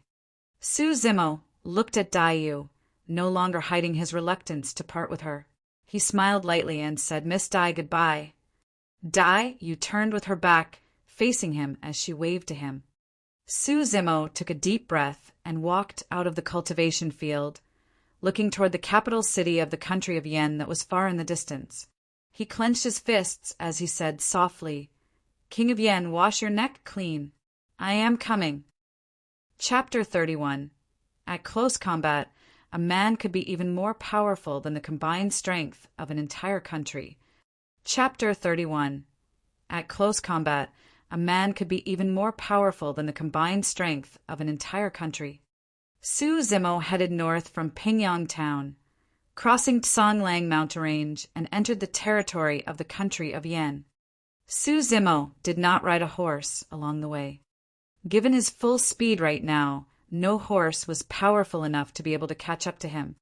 The weather had turned cold, and early winter had arrived. But Su Zimo was burning hot, white clouds of vapor rising from the top of his head. While Su Zimo hurried along the way, he was applying the Bones Strengthening Sutra. His legs alternated in an amazing speed. Not even a shadow of his could be seen. Divine steed fleeting. This style in the Bones Strengthening section was known for its speed. Plow Heaven Stride was used to train the strength in the legs, and every stride came with tremendous force. On the other hand, Divine Steed Fleeting was all about speed. Through mastering the foundation of Body Tempering section and Tendons Transformation section, and by working one's muscles and shaking one's tendons, the bones were strengthened through constant beating and hitting. If one achieved initial success in the bone strengthening section, once the person exerted strength, there would be cracking, crisp sounds of the bones. When the person achieved phenomenal success, all the tendons and bones would give out loud sounds. After cultivating the bone strengthening section, one's physical strength would be significantly increased. By using the divine steed style, one could travel 500 kilometers a day and 400 kilometers a night. No other demon could match up to this kind of superb stamina. To travel from Pingyang town to the country of Yen, a level 10 perfected Qi refinement warrior would need about 10 days while traveling day and night without rest. After mastering divine steed fleeting, Su Zimo was able to reach the country of Yen on the 8th day. Along the way, Su Zimo walked at full speed, as swift as the wind, constantly using the breathing and expiration method of bone strengthening section, never stopping for 1 second. This was all thanks to the scarlet flame fruit that sealed the huge source of essence in his body. This was why Su Zimo was able to keep cultivating. Su Zimo carried the sanguine crystal bow on his back and the cold moon saber around his waist, and was travel-worn when he arrived at the capital city of the country of Yen. He had yet to enter the city, but he could tell that the city was tightly guarded. There were dozens of armored guards standing on the 2 sides of the city gate, checking the pedestrians one by one. Su Zimo carried a casual expression and walked up to the city gate. One of the guards stopped Su Zimo, sizing him up. There was mockery in his eyes as he smiled softly. "You are just a poor scholar. Why did you carry a bow and saber with you? Bluffing people?" Su Zimo was clad in his usual green robe. He had a fair complexion and delicate features. He did not seem like someone who practiced martial arts. That was why the guards found it odd that a scholar carried a bow and saber with him. Su Zimo remained composed, carrying a smile, not making any comments. "Hey, that poor guy. Take the saber at your waist and let me take a look. Has it been edged?" "Ha!" Another city guard, who was further away, joined in the fun as well. There was a change in Su Zimo's countenance as he slowly reached his hands toward Cold Moon Saber. Su Zimo had no wish to start a fight at the city gate. Once he started the killing spree here, all the city guards would come at him. Qi refinement warriors might even be here as well. Even if Su Zimo managed to survive and go all the way to the palace, the king of Yen would have gone into hiding. Just when Su Zimo's hand rested on the hilt of Cold Moon Saber, the commander of the guards who stood by the side saw the scene and laughed while he lamented his troops. "Damn, you guys only know how to bully a scholar. Hey, scholar, you can ignore them and enter the city." Su Zimo relaxed slightly and nodded toward the man before he entered the city. Su Zimo located Sky Treasure Pavilion and went to the 2nd level. He intended to deposit Sanguine, Crystal Bow, and Cold Moon Saber at this place for the time being. These 2 weapons were too eye-catching. It was impossible for him to bring them into the palace. With the Sky Treasure badge, Su Zimo was able to deposit items for free. The manager of the Sky Treasure Pavilion at the country of Yen gave a soft sigh when Su Zimo took out his Sky Treasure badge. He smiled as he asked, "Young master, can I take a look at your badge?" Su Zimo handed his Sky Treasure Gold badge over. There was an odd look on the manager's face when he looked at the badge. "Why, is anything wrong?" Su Zimo frowned. The manager of Sky Treasure Pavilion immediately shook his head, smiling as brightly as before, handing the Sky Treasure Gold badge back. "There's no problem. When do you intend to retrieve the items?" "If everything goes as planned, it will be tomorrow." With that, Su Zimo turned to leave Sky Treasure Pavilion. After Su Zimo left, the smile on the manager of Sky Treasure Pavilion vanished, and he looked grim. "Manager, is the Sky Treasure Gold badge fake? The person is no Qi refinement warrior, yet he has a Sky Treasure Gold badge. He is indeed suspicious. One of the workers at Sky Treasure Pavilion asked. It's not fake. It is 100% real. The manager shook his head, frowning, deep in his thoughts.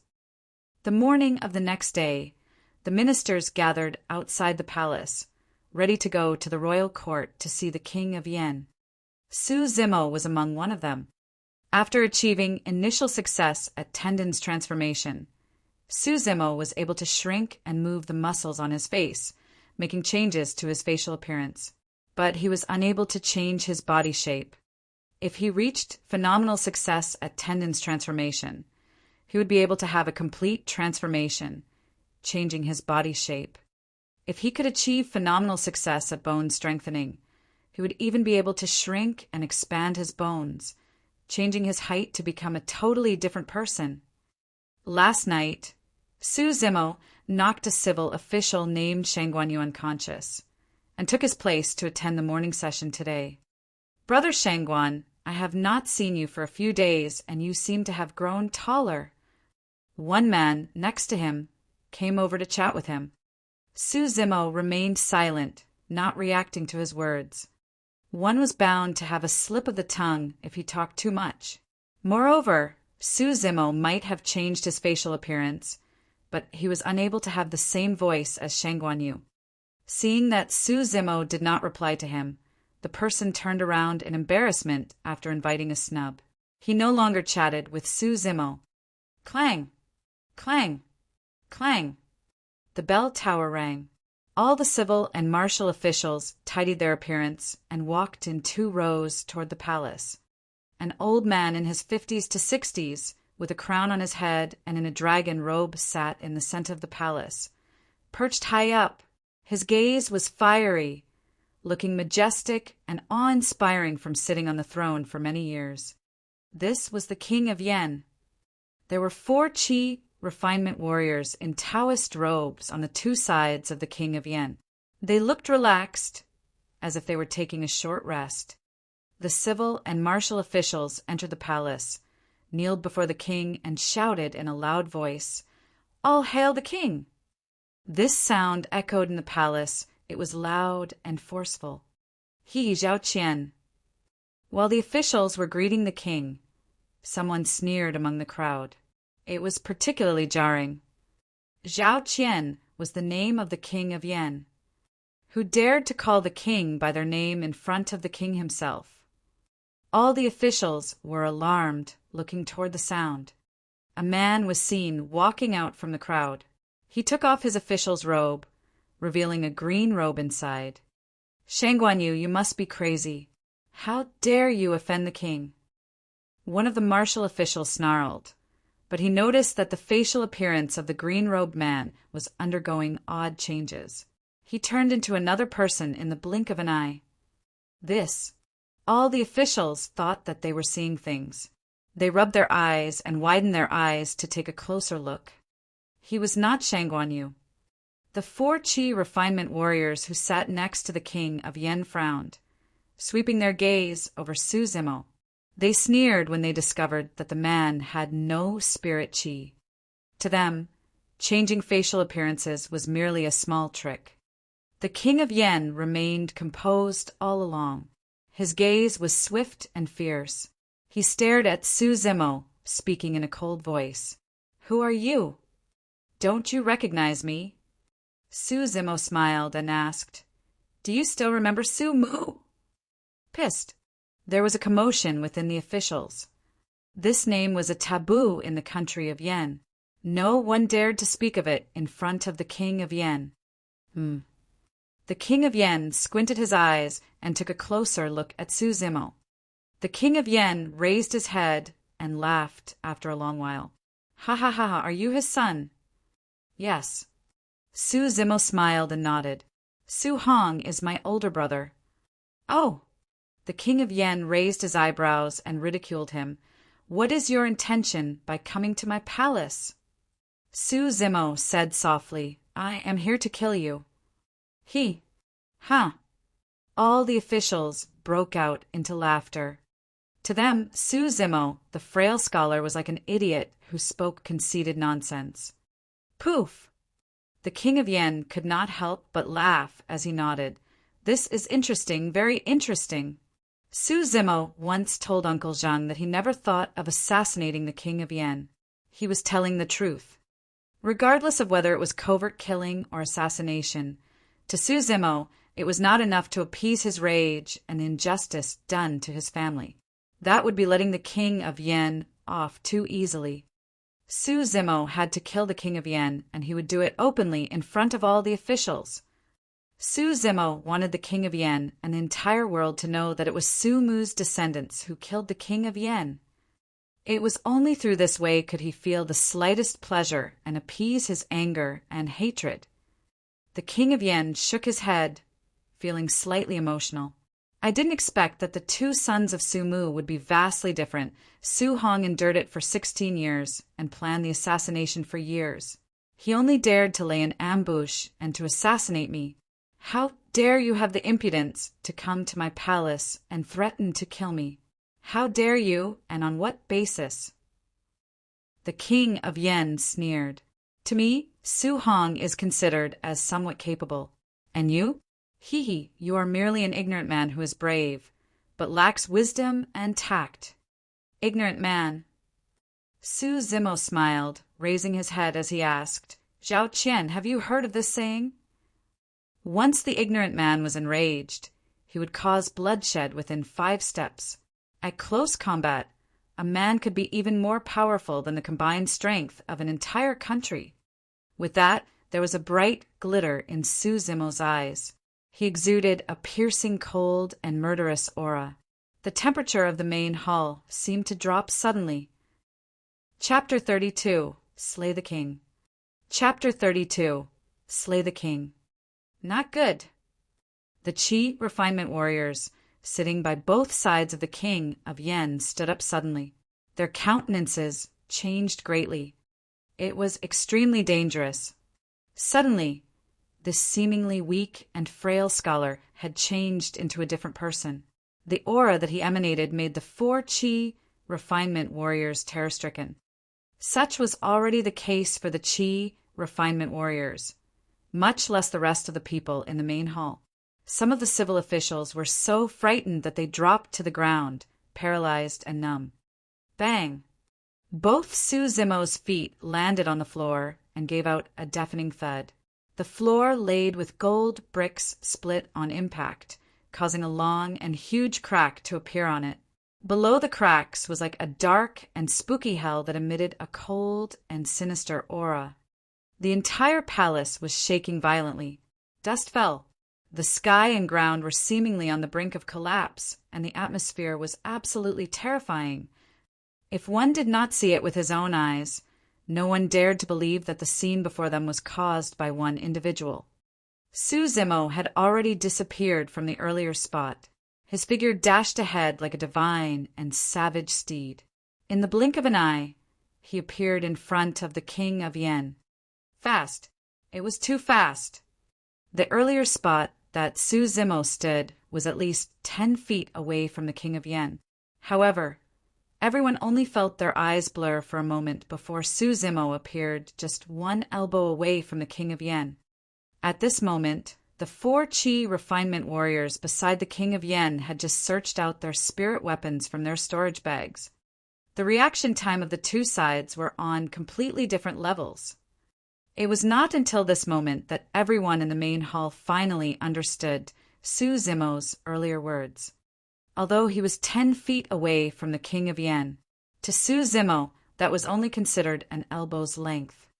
At such a close range, one would not be able to beat an ordinary man even when he had the aid of the entire country. Why you? What are you doing? The king of Yen was so frightened that his liver and gall were almost splitting. Scared out of his wits, his eyes were filled with horror, and he backed off instinctively. Su Zimo's expression was chilling and cold. He conveniently hurled off the crown on the king of Yan's head. The latter's hair fell all over his face, making him look unkempt and embarrassed. Su Zimo stepped forward, reached out his palm, grabbed the king of Yan's hair, and lifted him up. Ah! The king of Yen screamed when he felt the severe, pain coming from his scalp. Beads of sweat could be seen on his forehead, and his limbs turned cold. "Mortal, how dare you? Release the King of Yen quickly. Otherwise, you will face death for sure." 2 of the 4 Qi refinement warriors were controlling flying swords. Another one was directing a long saber. The remaining one was controlling a roulette with sharp edges.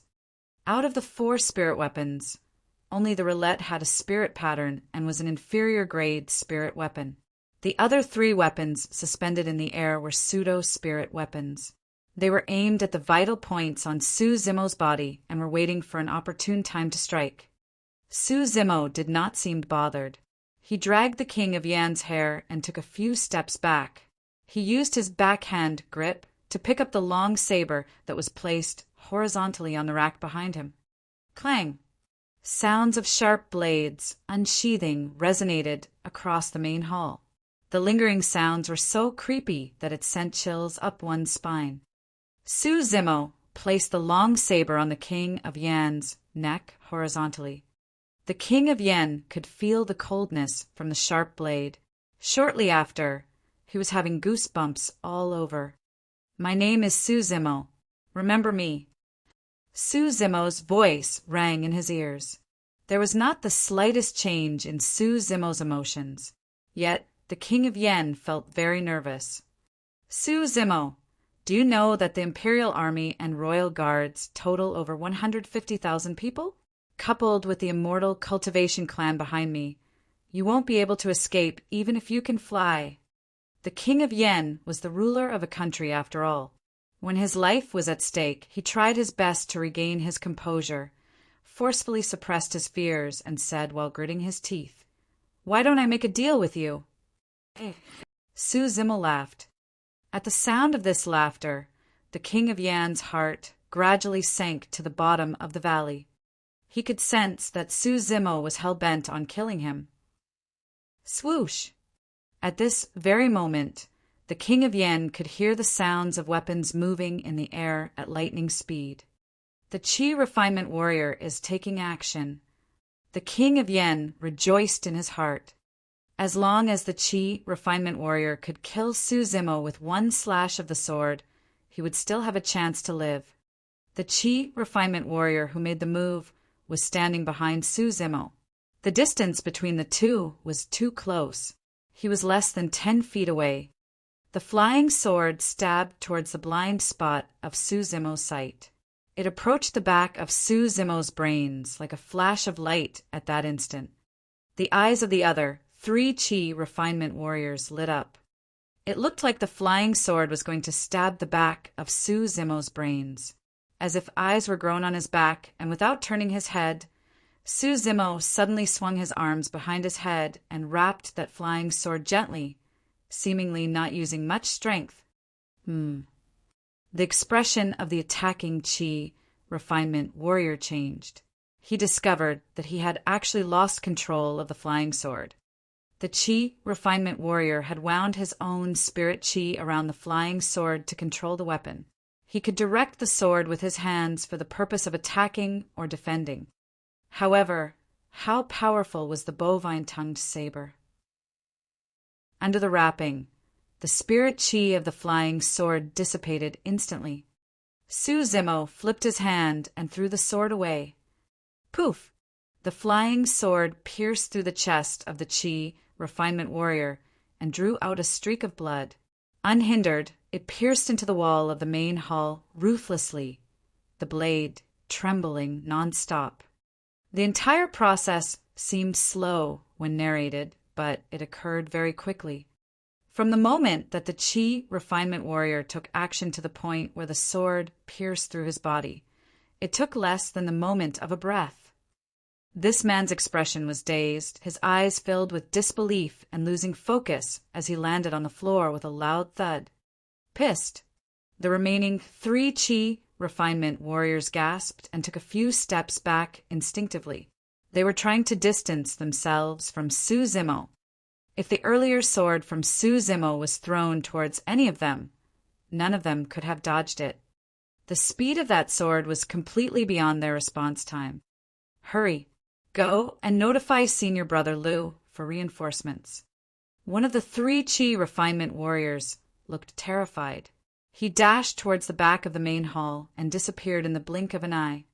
To the King of Yen, these few moments of breath seemed 100 years long. They had failed. Even the Qi refinement warriors failed when they took actions. All this while the long saber on the neck of the King of Yen had never left him by an inch. Su Zimo lowered his head slightly and whispered into the ears of King of Yen, "Zhao Qian, do you know that the moment that I stepped into the palace, you were already a dead man? If I say that I will kill you, no one can save you even when you search high and low for a savior." There was pin-drop silence in the wide and spacious main hall. Seemingly, everyone had been stunned by an individual's aura and kept mum out of fear. Su Zimo's voice was not loud. It was light and calm, as if he was chatting with the King of Yen. However, behind this voice, everyone could feel the murderous intent that made one's heart shudder. The King of Yen was shivering with fear all over. His teeth clattered loudly nonstop. "Zhao Qian, you don't need to be afraid. It is just 1 slash. There won't be any pain." Su Zimo's gaze was icy cold. He said, word by word, "I will send you on the road to apologize to my parents." Poof! The large head of the King of Yen had been cut off by Su Zimo in 1 slash. He was holding it in his hands. Even upon his death, the King of Yan's eyes were popped out wide and filled with horror. In fact, before the slash, the King of Yen had already died of fear. He had been frightened till death when he was alive. Ta, ta, ta.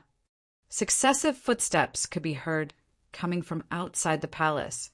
The imperial army of the Kingdom of Yen had already rushed here. Su Zimo tied the King of Yan's head on his waist and surveyed the surroundings. Shaking the long saber in his hands and exuding a murderous aura, he said coldly, "The King of Yen is already dead. Anyone who stops me shall not be spared." Chapter 33. The Powerful Repression. Chapter 33. The Powerful Repression. Just as Su Zimo beheaded the King of Yen, the hundreds of civil and military officials in the main hall panicked and were at a loss over what to do. Some fainted on the spot with their eyes rolled back, while some fled outside without even turning back. Among the crowd who fled, there was an excited gleam in the eyes of one of the martial officials despite his terrified expression. When this person ran to a corner outside the palace, an ordinary-looking soldier nearby immediately joined him. The person said in a low voice, "Quickly leave the palace and send a pigeon post to city, Lord Luo. Tell him that the King of Yen is already dead and the important event can be realized." Order received. That soldier quickened his steps and left the palace. In the blink of an eye, he had disappeared into the crowd. In the main hall, Su Zimo held the long saber with his right hand. With the King of Yan's head hung on his waist, he wanted to dash outside, but he suddenly heard someone hollering behind him, "Who are you? How dare you come to the palace and behave so atrociously?" Su Zimo looked back. Both Su Zimo and that person who spoke were frozen for a moment. The person who spoke had a gaunt and thin face, and he wore a wide and long robe. His left sleeves looked empty. He was a one-armed man.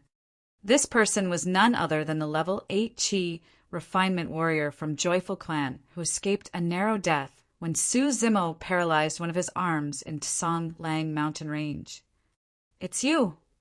The one-armed Qi refinement warrior recognized Su Zimo at one glance. The fearsomeness in his eyes instantly turned into fear and panic. Although the condition of his wounds had already stabilized, he was often awakened by nightmares in recent nights. That wild man in Tsong Lang mountain range was even more terrifying and savage than spirit beasts. He was like a recurring nightmare that would not go away. Su Zimo laughed. With a sinister stare, he said in a spooky manner, "So, you are the one. All of you, stop him. I'm going to send a message to the clan." The one-armed Qi refinement warrior could sense Su Zimo's murderous intent. He did not think of resisting at all. After shouting, he actually escaped to the direction where he came from atop his flying sword. The one-armed Qi refinement warrior was very clear of Su Zimo's weakness. If he wanted to escape from Su Zimo's clutches, he would have to use sword kinesis flight. The ceiling in the palace had a certain height, and he was worried that he would not be able to leave Su Zimo's range of attack. As long as he escaped to the outside to the boundless sky and sea, he could then survive. Su Zimo slid his saws and dashed forward. In the blink of an eye, he appeared in front of one of the Qi refinement warriors. He supinated his hands and gave a punch. Bang! Just as this man drew out his spirit weapon, his head exploded on the impact of Su Zimo's punch, and he died on the spot. After he was enlightened about divine steed fleeting, Su Zimo's speed increased further, and he could close in with even more ease. Once Su Zimo closed in on the Qi refinement warrior, it meant that the latter's death was imminent. Ji, the only level 8 Qi refinement warrior in the main hall, directed the inferior grade spirit weapon toward Su Zimo. There was a flash of radiance on the roulette spirit weapon. The spirit pattern shown, the power and speed of the spirit weapon increased greatly. Without even looking at it, Su Zimo supinated his hands and slashed with his long saber. Snap! The long saber broke, and the roulette's speed reduced greatly upon the huge and astonishing impact. Su Zimo stretched out his palm and placed it on the roulette gently. Rap and vibrate. The roulette had already fallen into his hands. Right from the beginning, Su Zimo had never paused. He bumped into the arms of another Qi refinement warrior, exerted all his strength, and leaned towards him. Bang! This man was flung off instantly. In mid-air, his body suddenly exploded and disintegrated. Broken arms and legs were flying around, and blood and flesh splattered all over. In a few moments, Su Zimo had broken away from the encirclement of the few Qi refinement warrior and dashed towards the one-armed Qi refinement warrior. The one-armed Qi refinement warrior was escaping very quickly. While he was flying on the sword, he was furiously penning down something. It was uncertain what he was writing. The moment the one-armed Qi refinement warrior escaped out of the palace, he threw the thing in his hands towards the sky. Su Zimo watched carefully. There was a lifelike white paper crane the size of a palm in midair. It was shining with spirit light. After fluttering its wings a few times, it flew towards a distance and disappeared in the blink of an eye. Su Zimo vaguely guessed that this white paper crane was a talisman of the cultivation world. It was a means of communication. Although he was aware of this, Su Zimo could not stop it. The sword kinesis flight speed of the one-armed Qi refinement warrior was not as quick as Su Zimo. With the delay, Su Zimo almost caught with him. This man was terrified. He rampantly circulated spirit Qi into his flying sword. The flying sword rose and dashed higher up in the sky. You were lucky to have escaped the last time. Today you will stay here. At the sight of the Qi refinement warrior about to dash into the sky, Su Zimo hollered and threw up the roulette that he had picked up in passing. Ooh, ooh. The roulette transformed into a flash of light, broke through the empty sky, giving out intense and terrifying sounds as the winds roared. Although one was in the sky and the other on the ground, they were not too far from each other. The one-armed Qi refinement warrior wanted to avoid it, but was too late. In that split second, the one-armed Qi refinement warrior gritted his teeth. Disregarding whether he would fall off, he controlled the flying sword on his feet, wanting to block the roulette that was shooting over. Clang! Sparks flew everywhere as the sword and roulette clashed into each other.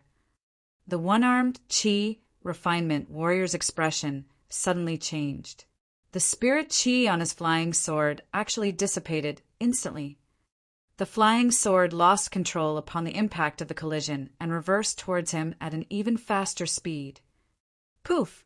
The entire flying sword pierced into the belly of the one-armed Qi refinement warrior. That was a Qi refinement warrior's lifeline and sea of Qi. The broken sea of Qi meant that over 10 years of his cultivation from painstaking efforts had gone to waste. The one-armed Qi refinement warrior fell from the sky and landed heavily on the floor. Dust flew all over, and successive sounds of bones breaking could be heard coming from inside his body. Looking ghastly pale and blood foaming from the mouth, the one-armed Qi refinement warrior saw Su Zimo striding towards him. Endless malice and resentment flashed across his eyes. With a ferocious expression, he laughed crazily and said, "You are finished. I have just notified the clan. Not long after, Foundation establishment cultivators will rush over to slay you. You will come down to keep me company very soon. Ha ha ha ha." "Oh."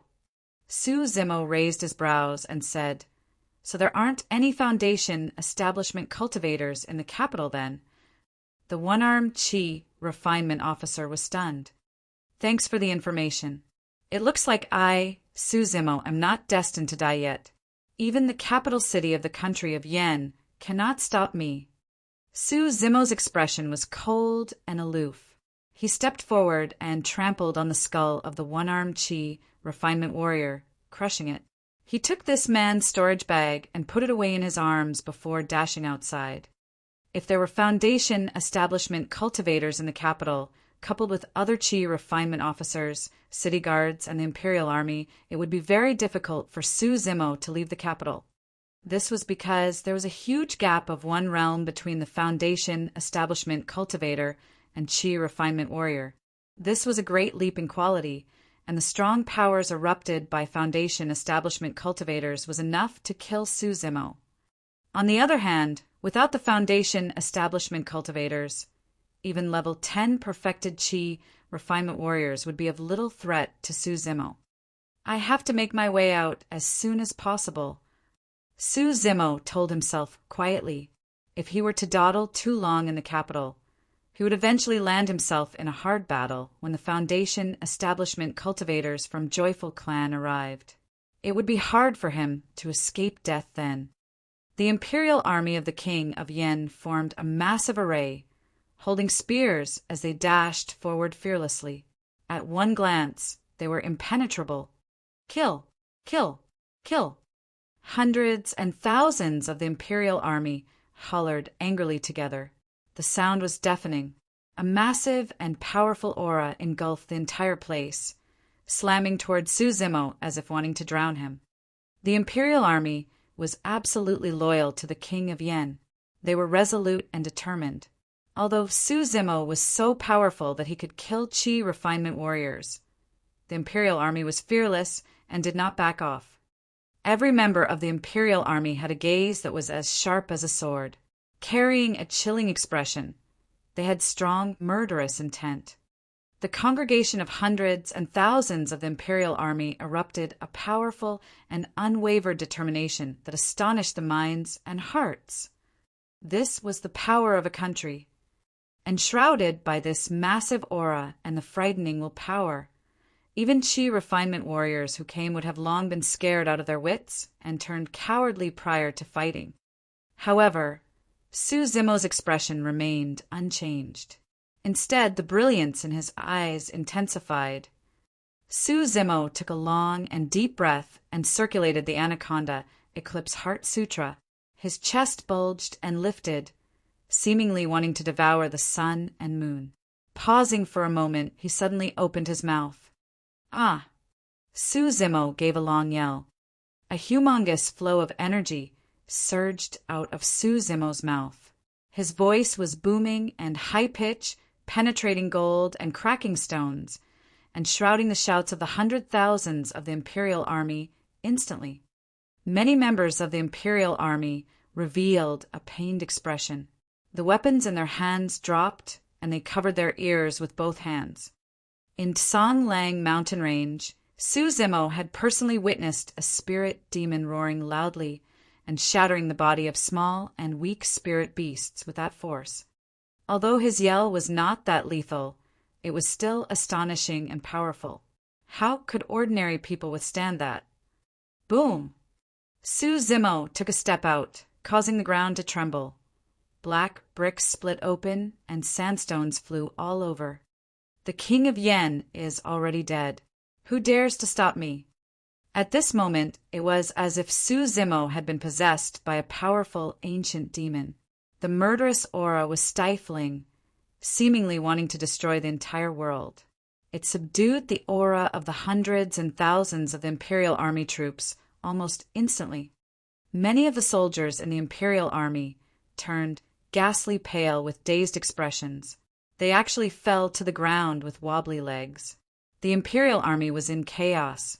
The strong and powerful aura gathered earlier was swept away immediately, revealing faint signs of defeat.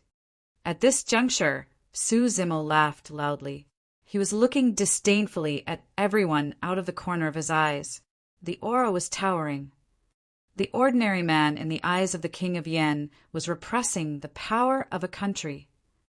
Chapter 34. The Intense Battle in the Capital. Chapter 34. The Intense Battle in the Capital. The Imperial Army suffered a major setback. Su Zimo had not even made any moves to attack. He only dashed around madly in the swarm of soldiers with plow heaven stride. In 10 minutes, he had already forced his way out. Bang, bang, bang. The areas that Su Zimo had passed through were in great chaos. There were hundreds of thousands of the Imperial Army trying to hold him back. Yet he was seemingly in a no-man's territory, and no one could halt his steps. Su Zimo circulated body petrification.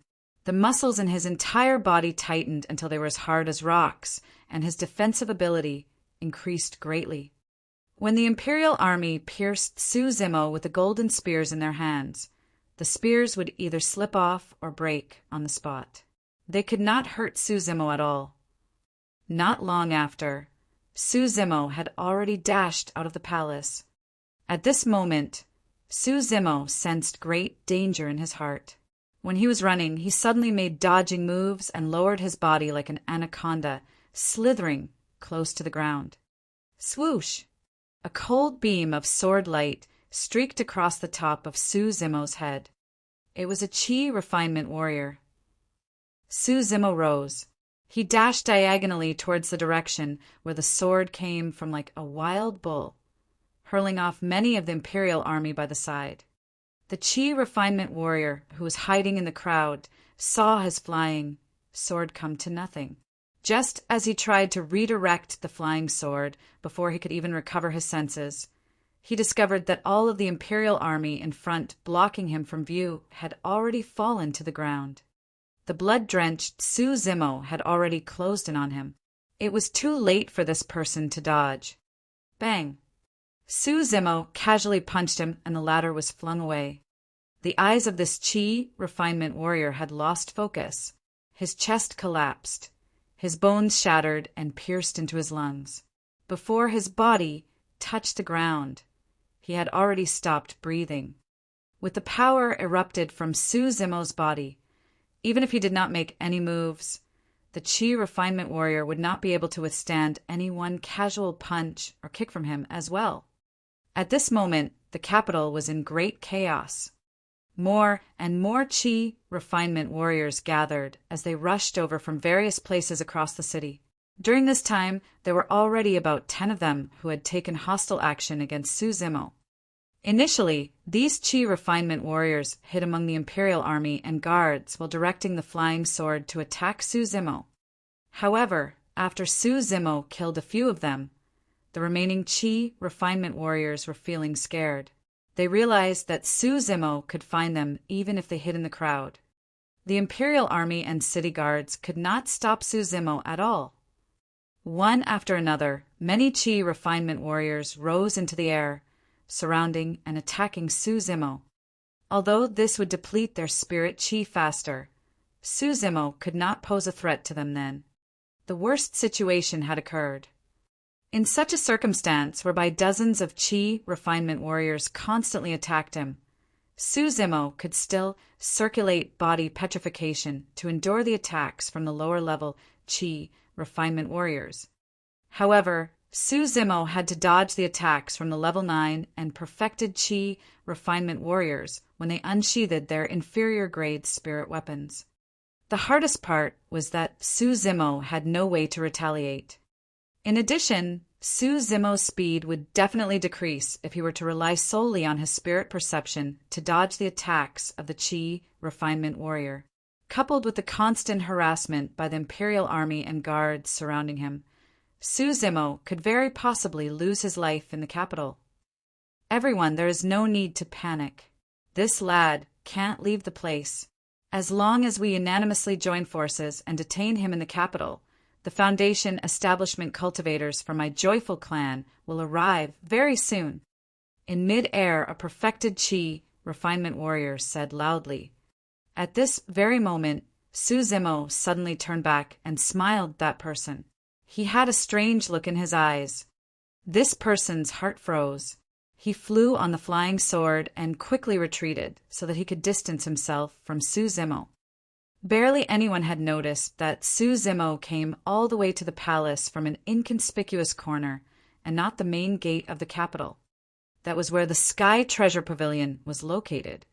Su Zimo rushed out of the Imperial Army's entrapment and headed towards a wall ahead of him. Swoosh! The moment that Su Zimo hit the wall suddenly transformed into a glistening water curtain, and Su Zimo's figure disappeared from sight. Many members of the Imperial Army were stunned on the spot. Some people did not believe it. They slammed their skulls on it, but ended up falling to the ground with broken and bleeding heads. The Qi refinement warrior in the mid-air furrowed his brows tightly. Of course, they were aware that the place was the Sky Treasure Pavilion. However, what shocked them was that Su Zimo could enter and leave the Sky Treasure Pavilion as he wished, although he was not a Qi refinement warrior. This proved that he had the Sky Treasure badge. Senior Brotherly, what should we do? One of the Qi refinement warriors asked in a low voice. The Sky Treasure Pavilion was the largest trading house in the Great Zhou Dynasty and had a superior status. Killing and fighting was banned in the premise. There was once a situation where Foundation establishment cultivators stirred up trouble in the Sky Treasure Pavilion and ended up being killed on the spot. There had been rumors in the Great Zhou Dynasty that the Sky Treasure Pavilion's backing was the monarch of the Great Zhou Dynasty. No matter how gutsy these Qi refinement warriors were, they dared not enter the place to catch people. No need to worry. This person cannot always hide inside. He will have to come out sooner or later. When the clan elders rush here and communicate with Sky Treasure Pavilion, I don't believe that Sky Treasure Pavilion will jeopardize their relationship with Joyful Clan for the sake of one mortal. On the second floor of the Sky Treasure Pavilion, the manager of the Sky Treasure Pavilion had been startled awake.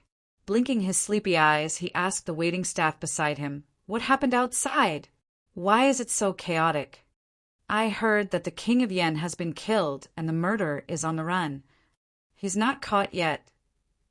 No, listening to what the people outside said. He did not seem to be a Qi refinement warrior. However, he knows corporal mortification martial arts. He is invulnerable and has very strong close combat ability. Many Qi refinement warriors have already died in his hands. Could it be him? The manager of Sky Treasure Pavilion muttered and frowned as a figure flashed across his mind. At this very moment, he could hear footsteps coming from the main hall. The speed of the visitor was extremely fast. In the blink of an eye, the footsteps had already ascended to the second floor. The manager of Sky Treasure Pavilion focused his sight. He only saw a young man drenched in blood, heading over directly with a bloody head hanging on his waist. That face on the bloody head no doubt belonged to the King of Yen. "I came to collect the Cold Moon Saber and Sanguine Crystal Bow," the visitor said in a deep voice. The manager of Sky Treasure Pavilion trembled all over and sobered up instantly. Swallowing his saliva, he nodded and said, "Okay, I will get them." After a few moments, the manager of Sky Treasure Pavilion brought the Cold Moon Saber and Sky Treasure Pavilion to Su Zimo. These two pseudo-spirit weapons were too heavy. The manager of Sky Treasure Pavilion had to use spirit chi to control them and could barely bring them over. "Thank you so much." The visitor hung the cold moon saber on his waist. Fastening the quiver on his back and holding the sanguine, crystal bow with his hands, he turned and left. It was only until the visitor disappeared did the waiting staff at the side heave a long sigh of relief and gradually calm down. "This man is very scary. I even have feelings of fear and trepidation when I stand before him," the waiting staff said.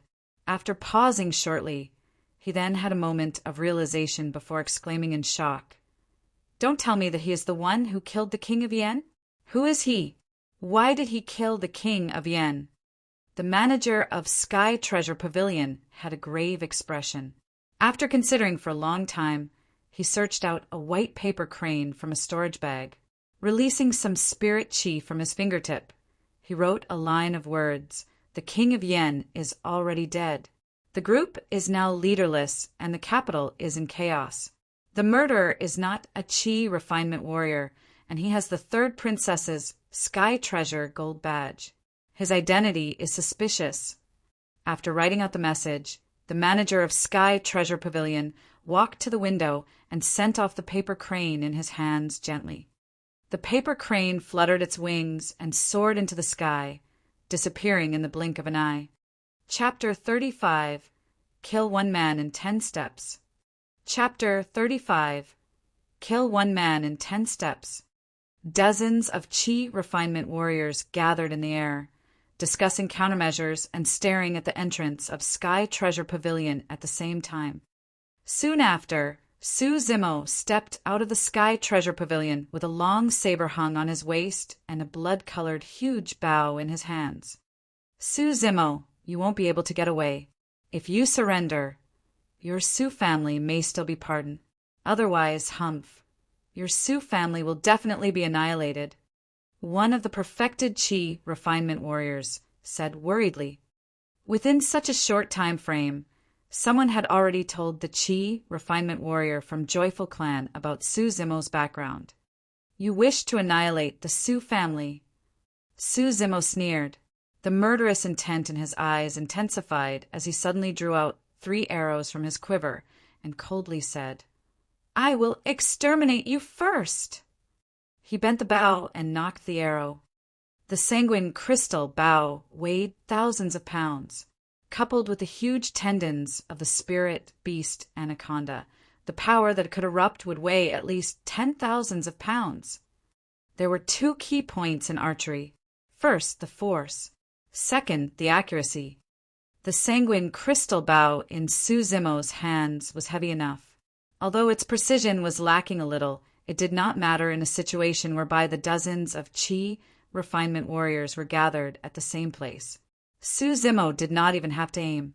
He just had to shoot towards that crowd of people. Swoosh! Bow like a full moon and arrows like shooting stars. Almost simultaneously, 3 sharp arrows were shot. There was only the sound of them breaking through the air. Poof! Poof! Poof! Sounds of sharp weapons, piercing blood and flesh could be heard. Before they could react, 3 chi refinement warriors were shot by Su Zimo and dropped to the ground.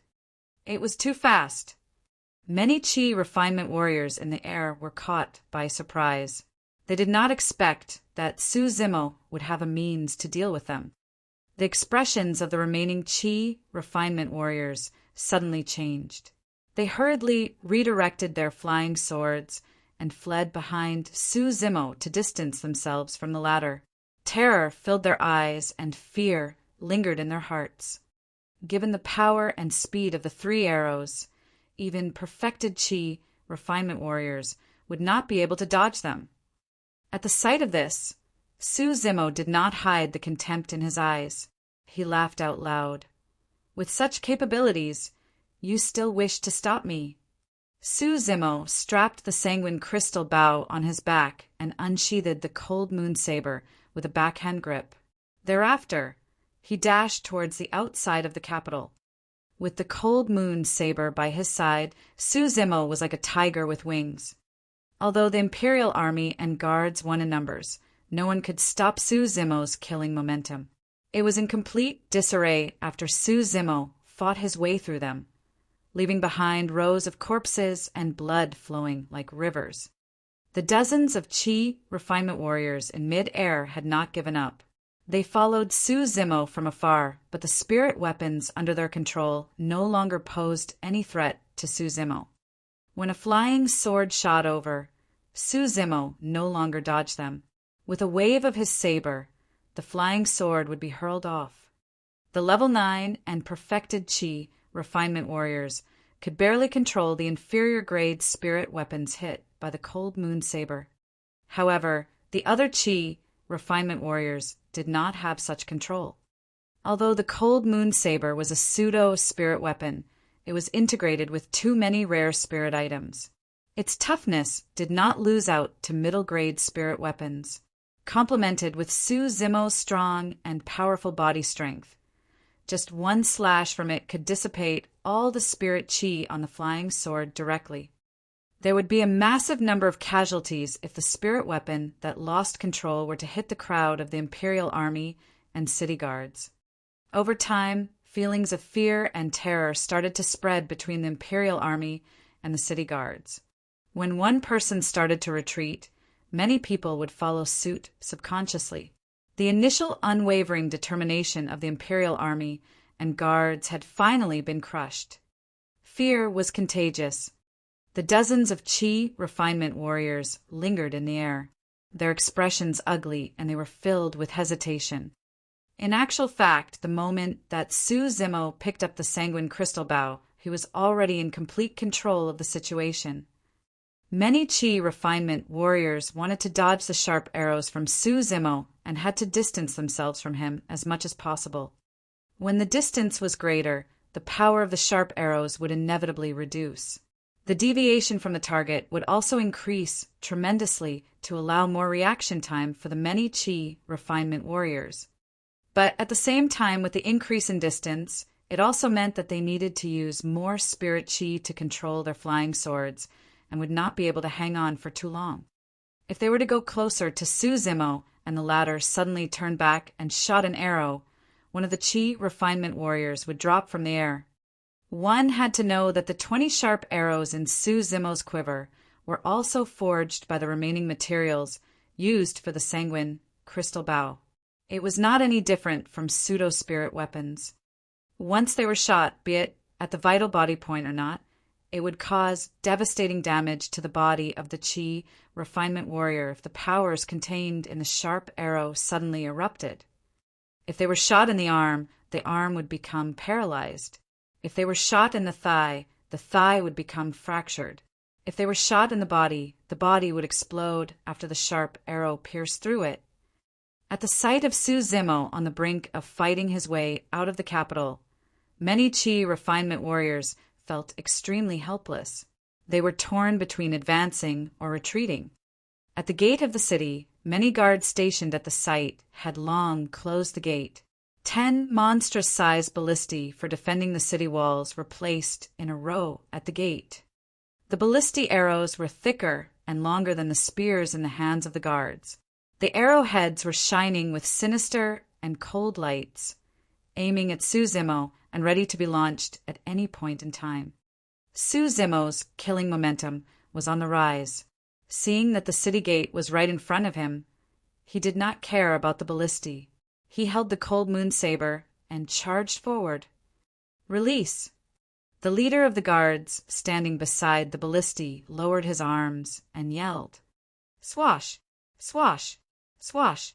10 huge arrows shot out, tearing the air instantly and making terrifying sounds. How powerful was the ballistae arrows! The arrows shot out could even destroy the city walls. However, now all 10 ballistae arrows were only targeting a single living person made of flesh and blood. The ballistae arrows had not been used to attack a city, but to kill a human instead. This kind of situation was unprecedented in history. It was also a rare sight in the future. The ballistae arrows traveled at lightning speed and Su Zimo was still charging. In a split second, the ballistic arrows had already appeared in front of Su Zimo.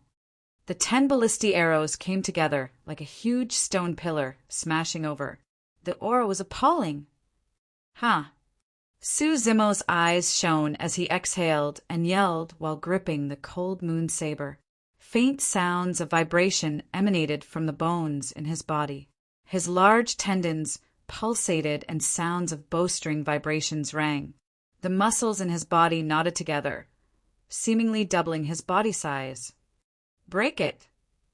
Su Zimo raised his saber and slashed the 10 ballistic arrows with all his might. Bang! Accompanied by an earth-shattering sound, sparks flew as the 10 ballistic arrows actually broke in half and scattered all over the ground by the cold moon saber in Su Zimo's hands. Pissed. When everyone in the capital witnessed this scene, their pupils instantly contracted into needle heads as they gasped. Even this could not hurt him. How could this be the power of a human? Although Su Zimo had blocked the 10 ballistic arrows, he had also taken a half step back due to the impact of this force. He flung his slightly sore arms and grinned at the numerous guards at the city gate. All of you are finished. The guards at the city gate were so frightened that all colors drained from their faces. The power of the ballistae were great, but loading the bow needed 10 people to pull the string and 3 people to carry the arrow over to reload it. During this time, Su Zimo had already dashed before them, not giving them any chance at all. Poof! Poof! Poof! Flashes of blood appeared consecutively. No one could stop the powers of Su Zimo's slash. What postnatal experts, perfected Khanate expert. After Su Zimo cultivated the mystic classic of the 12 demon kings of the great wilderness, these pugilistic experts were as useless as chickens and dogs. This was the power of cultivation. Once he stepped into the cultivation world, Su Zimo did not even need to bother about using conspiracy or endure for 16 years to plot an assassination. Let me tell you openly that I want to kill you, and you cannot escape either. Even the tightly guarded capital with Qi refinement warriors could not stop me. In the blink of an eye, one after another, the guards at the city gate were fleeing desperately. Seeing that he had hopes of leaving the city, Su Zimo was instantly invigorated. He could not help lamenting. With every 10 steps a man is killed, leaving no trails in 1,000 miles, left in anguish after the matter, hiding one's light under a bushel. Ha ha ha ha! The capital of the country of Yen is only as such. Su Zimo's laughter filled the sky, displaying extreme arrogance. Chapter 36. The enemy's arrival at the city gate. Chapter 36. The enemy's arrival at the city gate. At the foot of the city gate, the leader of the guards was alone and holding a steel saber. Although he could not hide the endless terror in his eyes, and the arm holding the saber was trembling slightly, he did not move half a step back. When the imperial army and guards dared not step forward when they were fleeing everywhere, he stood his ground and guarded the city gate. Neither did he once leave or waver. His name was Guolian, and guarding the city gate was his responsibility. He would not cower as long as he was alive. Come on, step over my dead body. Guolian glared and shouted hysterically. He was using this kind of method to vent the fears in his heart. Swoosh! A strong stench of blood hid his face. Su Zimo was already in front of him. After getting a clear glimpse of Su Zimo's face, Guolian's jaws dropped slightly. There was a flash of surprise, followed by endless regret in his eyes. Earlier on, Su Zimo was covered in blood in the crowd. Even his face was splashed with many drops of blood. He looked like a slayer that had just stepped out from hell. Hence, Guolian could not recognize Su Zimo. It was only when the two faced each other did Guolian vaguely recall that he was the one who let this person into the city. That green-robed scholar with delicate features and carrying a bow and saber, who was mocked ruthlessly by his underling. At the same time, Su Zimo also recognized this man. The cold moon saber that had just landed on the top of Guo Lian's head moved away suddenly. Without halting his steps, Su Zimo brushed shoulders with this man and said softly, "You are the one who let me into the city. I will spare your life." Having encountered a close brush with death, Guo Lian felt drained of energy. He collapsed onto the ground, kneeling, panting heavily and drenched in his own sweat. Guo Lian's mind were resonating with Su Zimo's words. He could not help muttering softly, "If I had not let him enter the city, given his powers, could he not fight his way in? Perhaps this is karma?" Guo Lian could not resist the urge to look back. In the next moment, an even more appalling and terrifying matter happened. Boom! A deafening noise. The tall, wide, and sturdy gate of the city had actually fallen apart under the impact of Su Zimo's collision. Su Zimo left the capital like a ghost, his feet barely touching the ground. In the blink of an eye, the capital of the country of Yen was far behind him. Dozens of Qi refinement warriors from Joyful Clan chased him out of the capital. Looking at the diminishing view of Su Zimo, they did not choose to pursue him any further. On the one hand, they had almost used up all of their spirit Qi when they fought with Su Zimo in the air earlier. On the other, these Qi refinement warriors could tell that their speed was no match for Su Zimo, even if they were in their best condition. How exactly did this person train his body till this extent? Someone could not help asking. The shock and terror in his eyes had not gone away. A person beside him said, "I heard from the clan master that some top clans have geniuses with heaven's spirit root who can cultivate at a faster rate. Coupled with sufficient resources from the clan, before core formation, they would integrate spirit Qi into their body to temper their flesh, blood, and veins, refining both Qi and body simultaneously. However, this person is clearly not a Qi refinement warrior. The body of that kind of cultivator is indeed stronger than us, but they are far from reaching this stage. The body of this person is even more terrifying than spirit beasts. Don't feel discouraged. When the clan masters rush over, we will kill him together. I just found out that the Su family has been hiding in Pingyang town all these years. They are all mortals and can't run too far away. Yes, when the time comes, we will annihilate the entire Su family, not even sparing the fowls and dogs to vent all our hatred." On the 7th day of the king of Yan's death, in Songlang City, a pigeon carrying a message fluttered its wings and flew into the residence of the city lord. It took about 7 days to send a pigeon from the capital of country of Yen to Songlang City. Soon after, an order was passed down from the residence of the city lord. Passed down orders to the entire army. Prepare to attack the country of Yen. Luo Tianwu wore a golden armor with a long saber hung on his waist. He strode out of the residence of the city lord in a dignified manner, as if he was the ruler of a country. Looking far in the direction of the country of Yen, he could not help smiling. I didn't expect Su Zimo to really kill the king of Yen. This is heaven's will.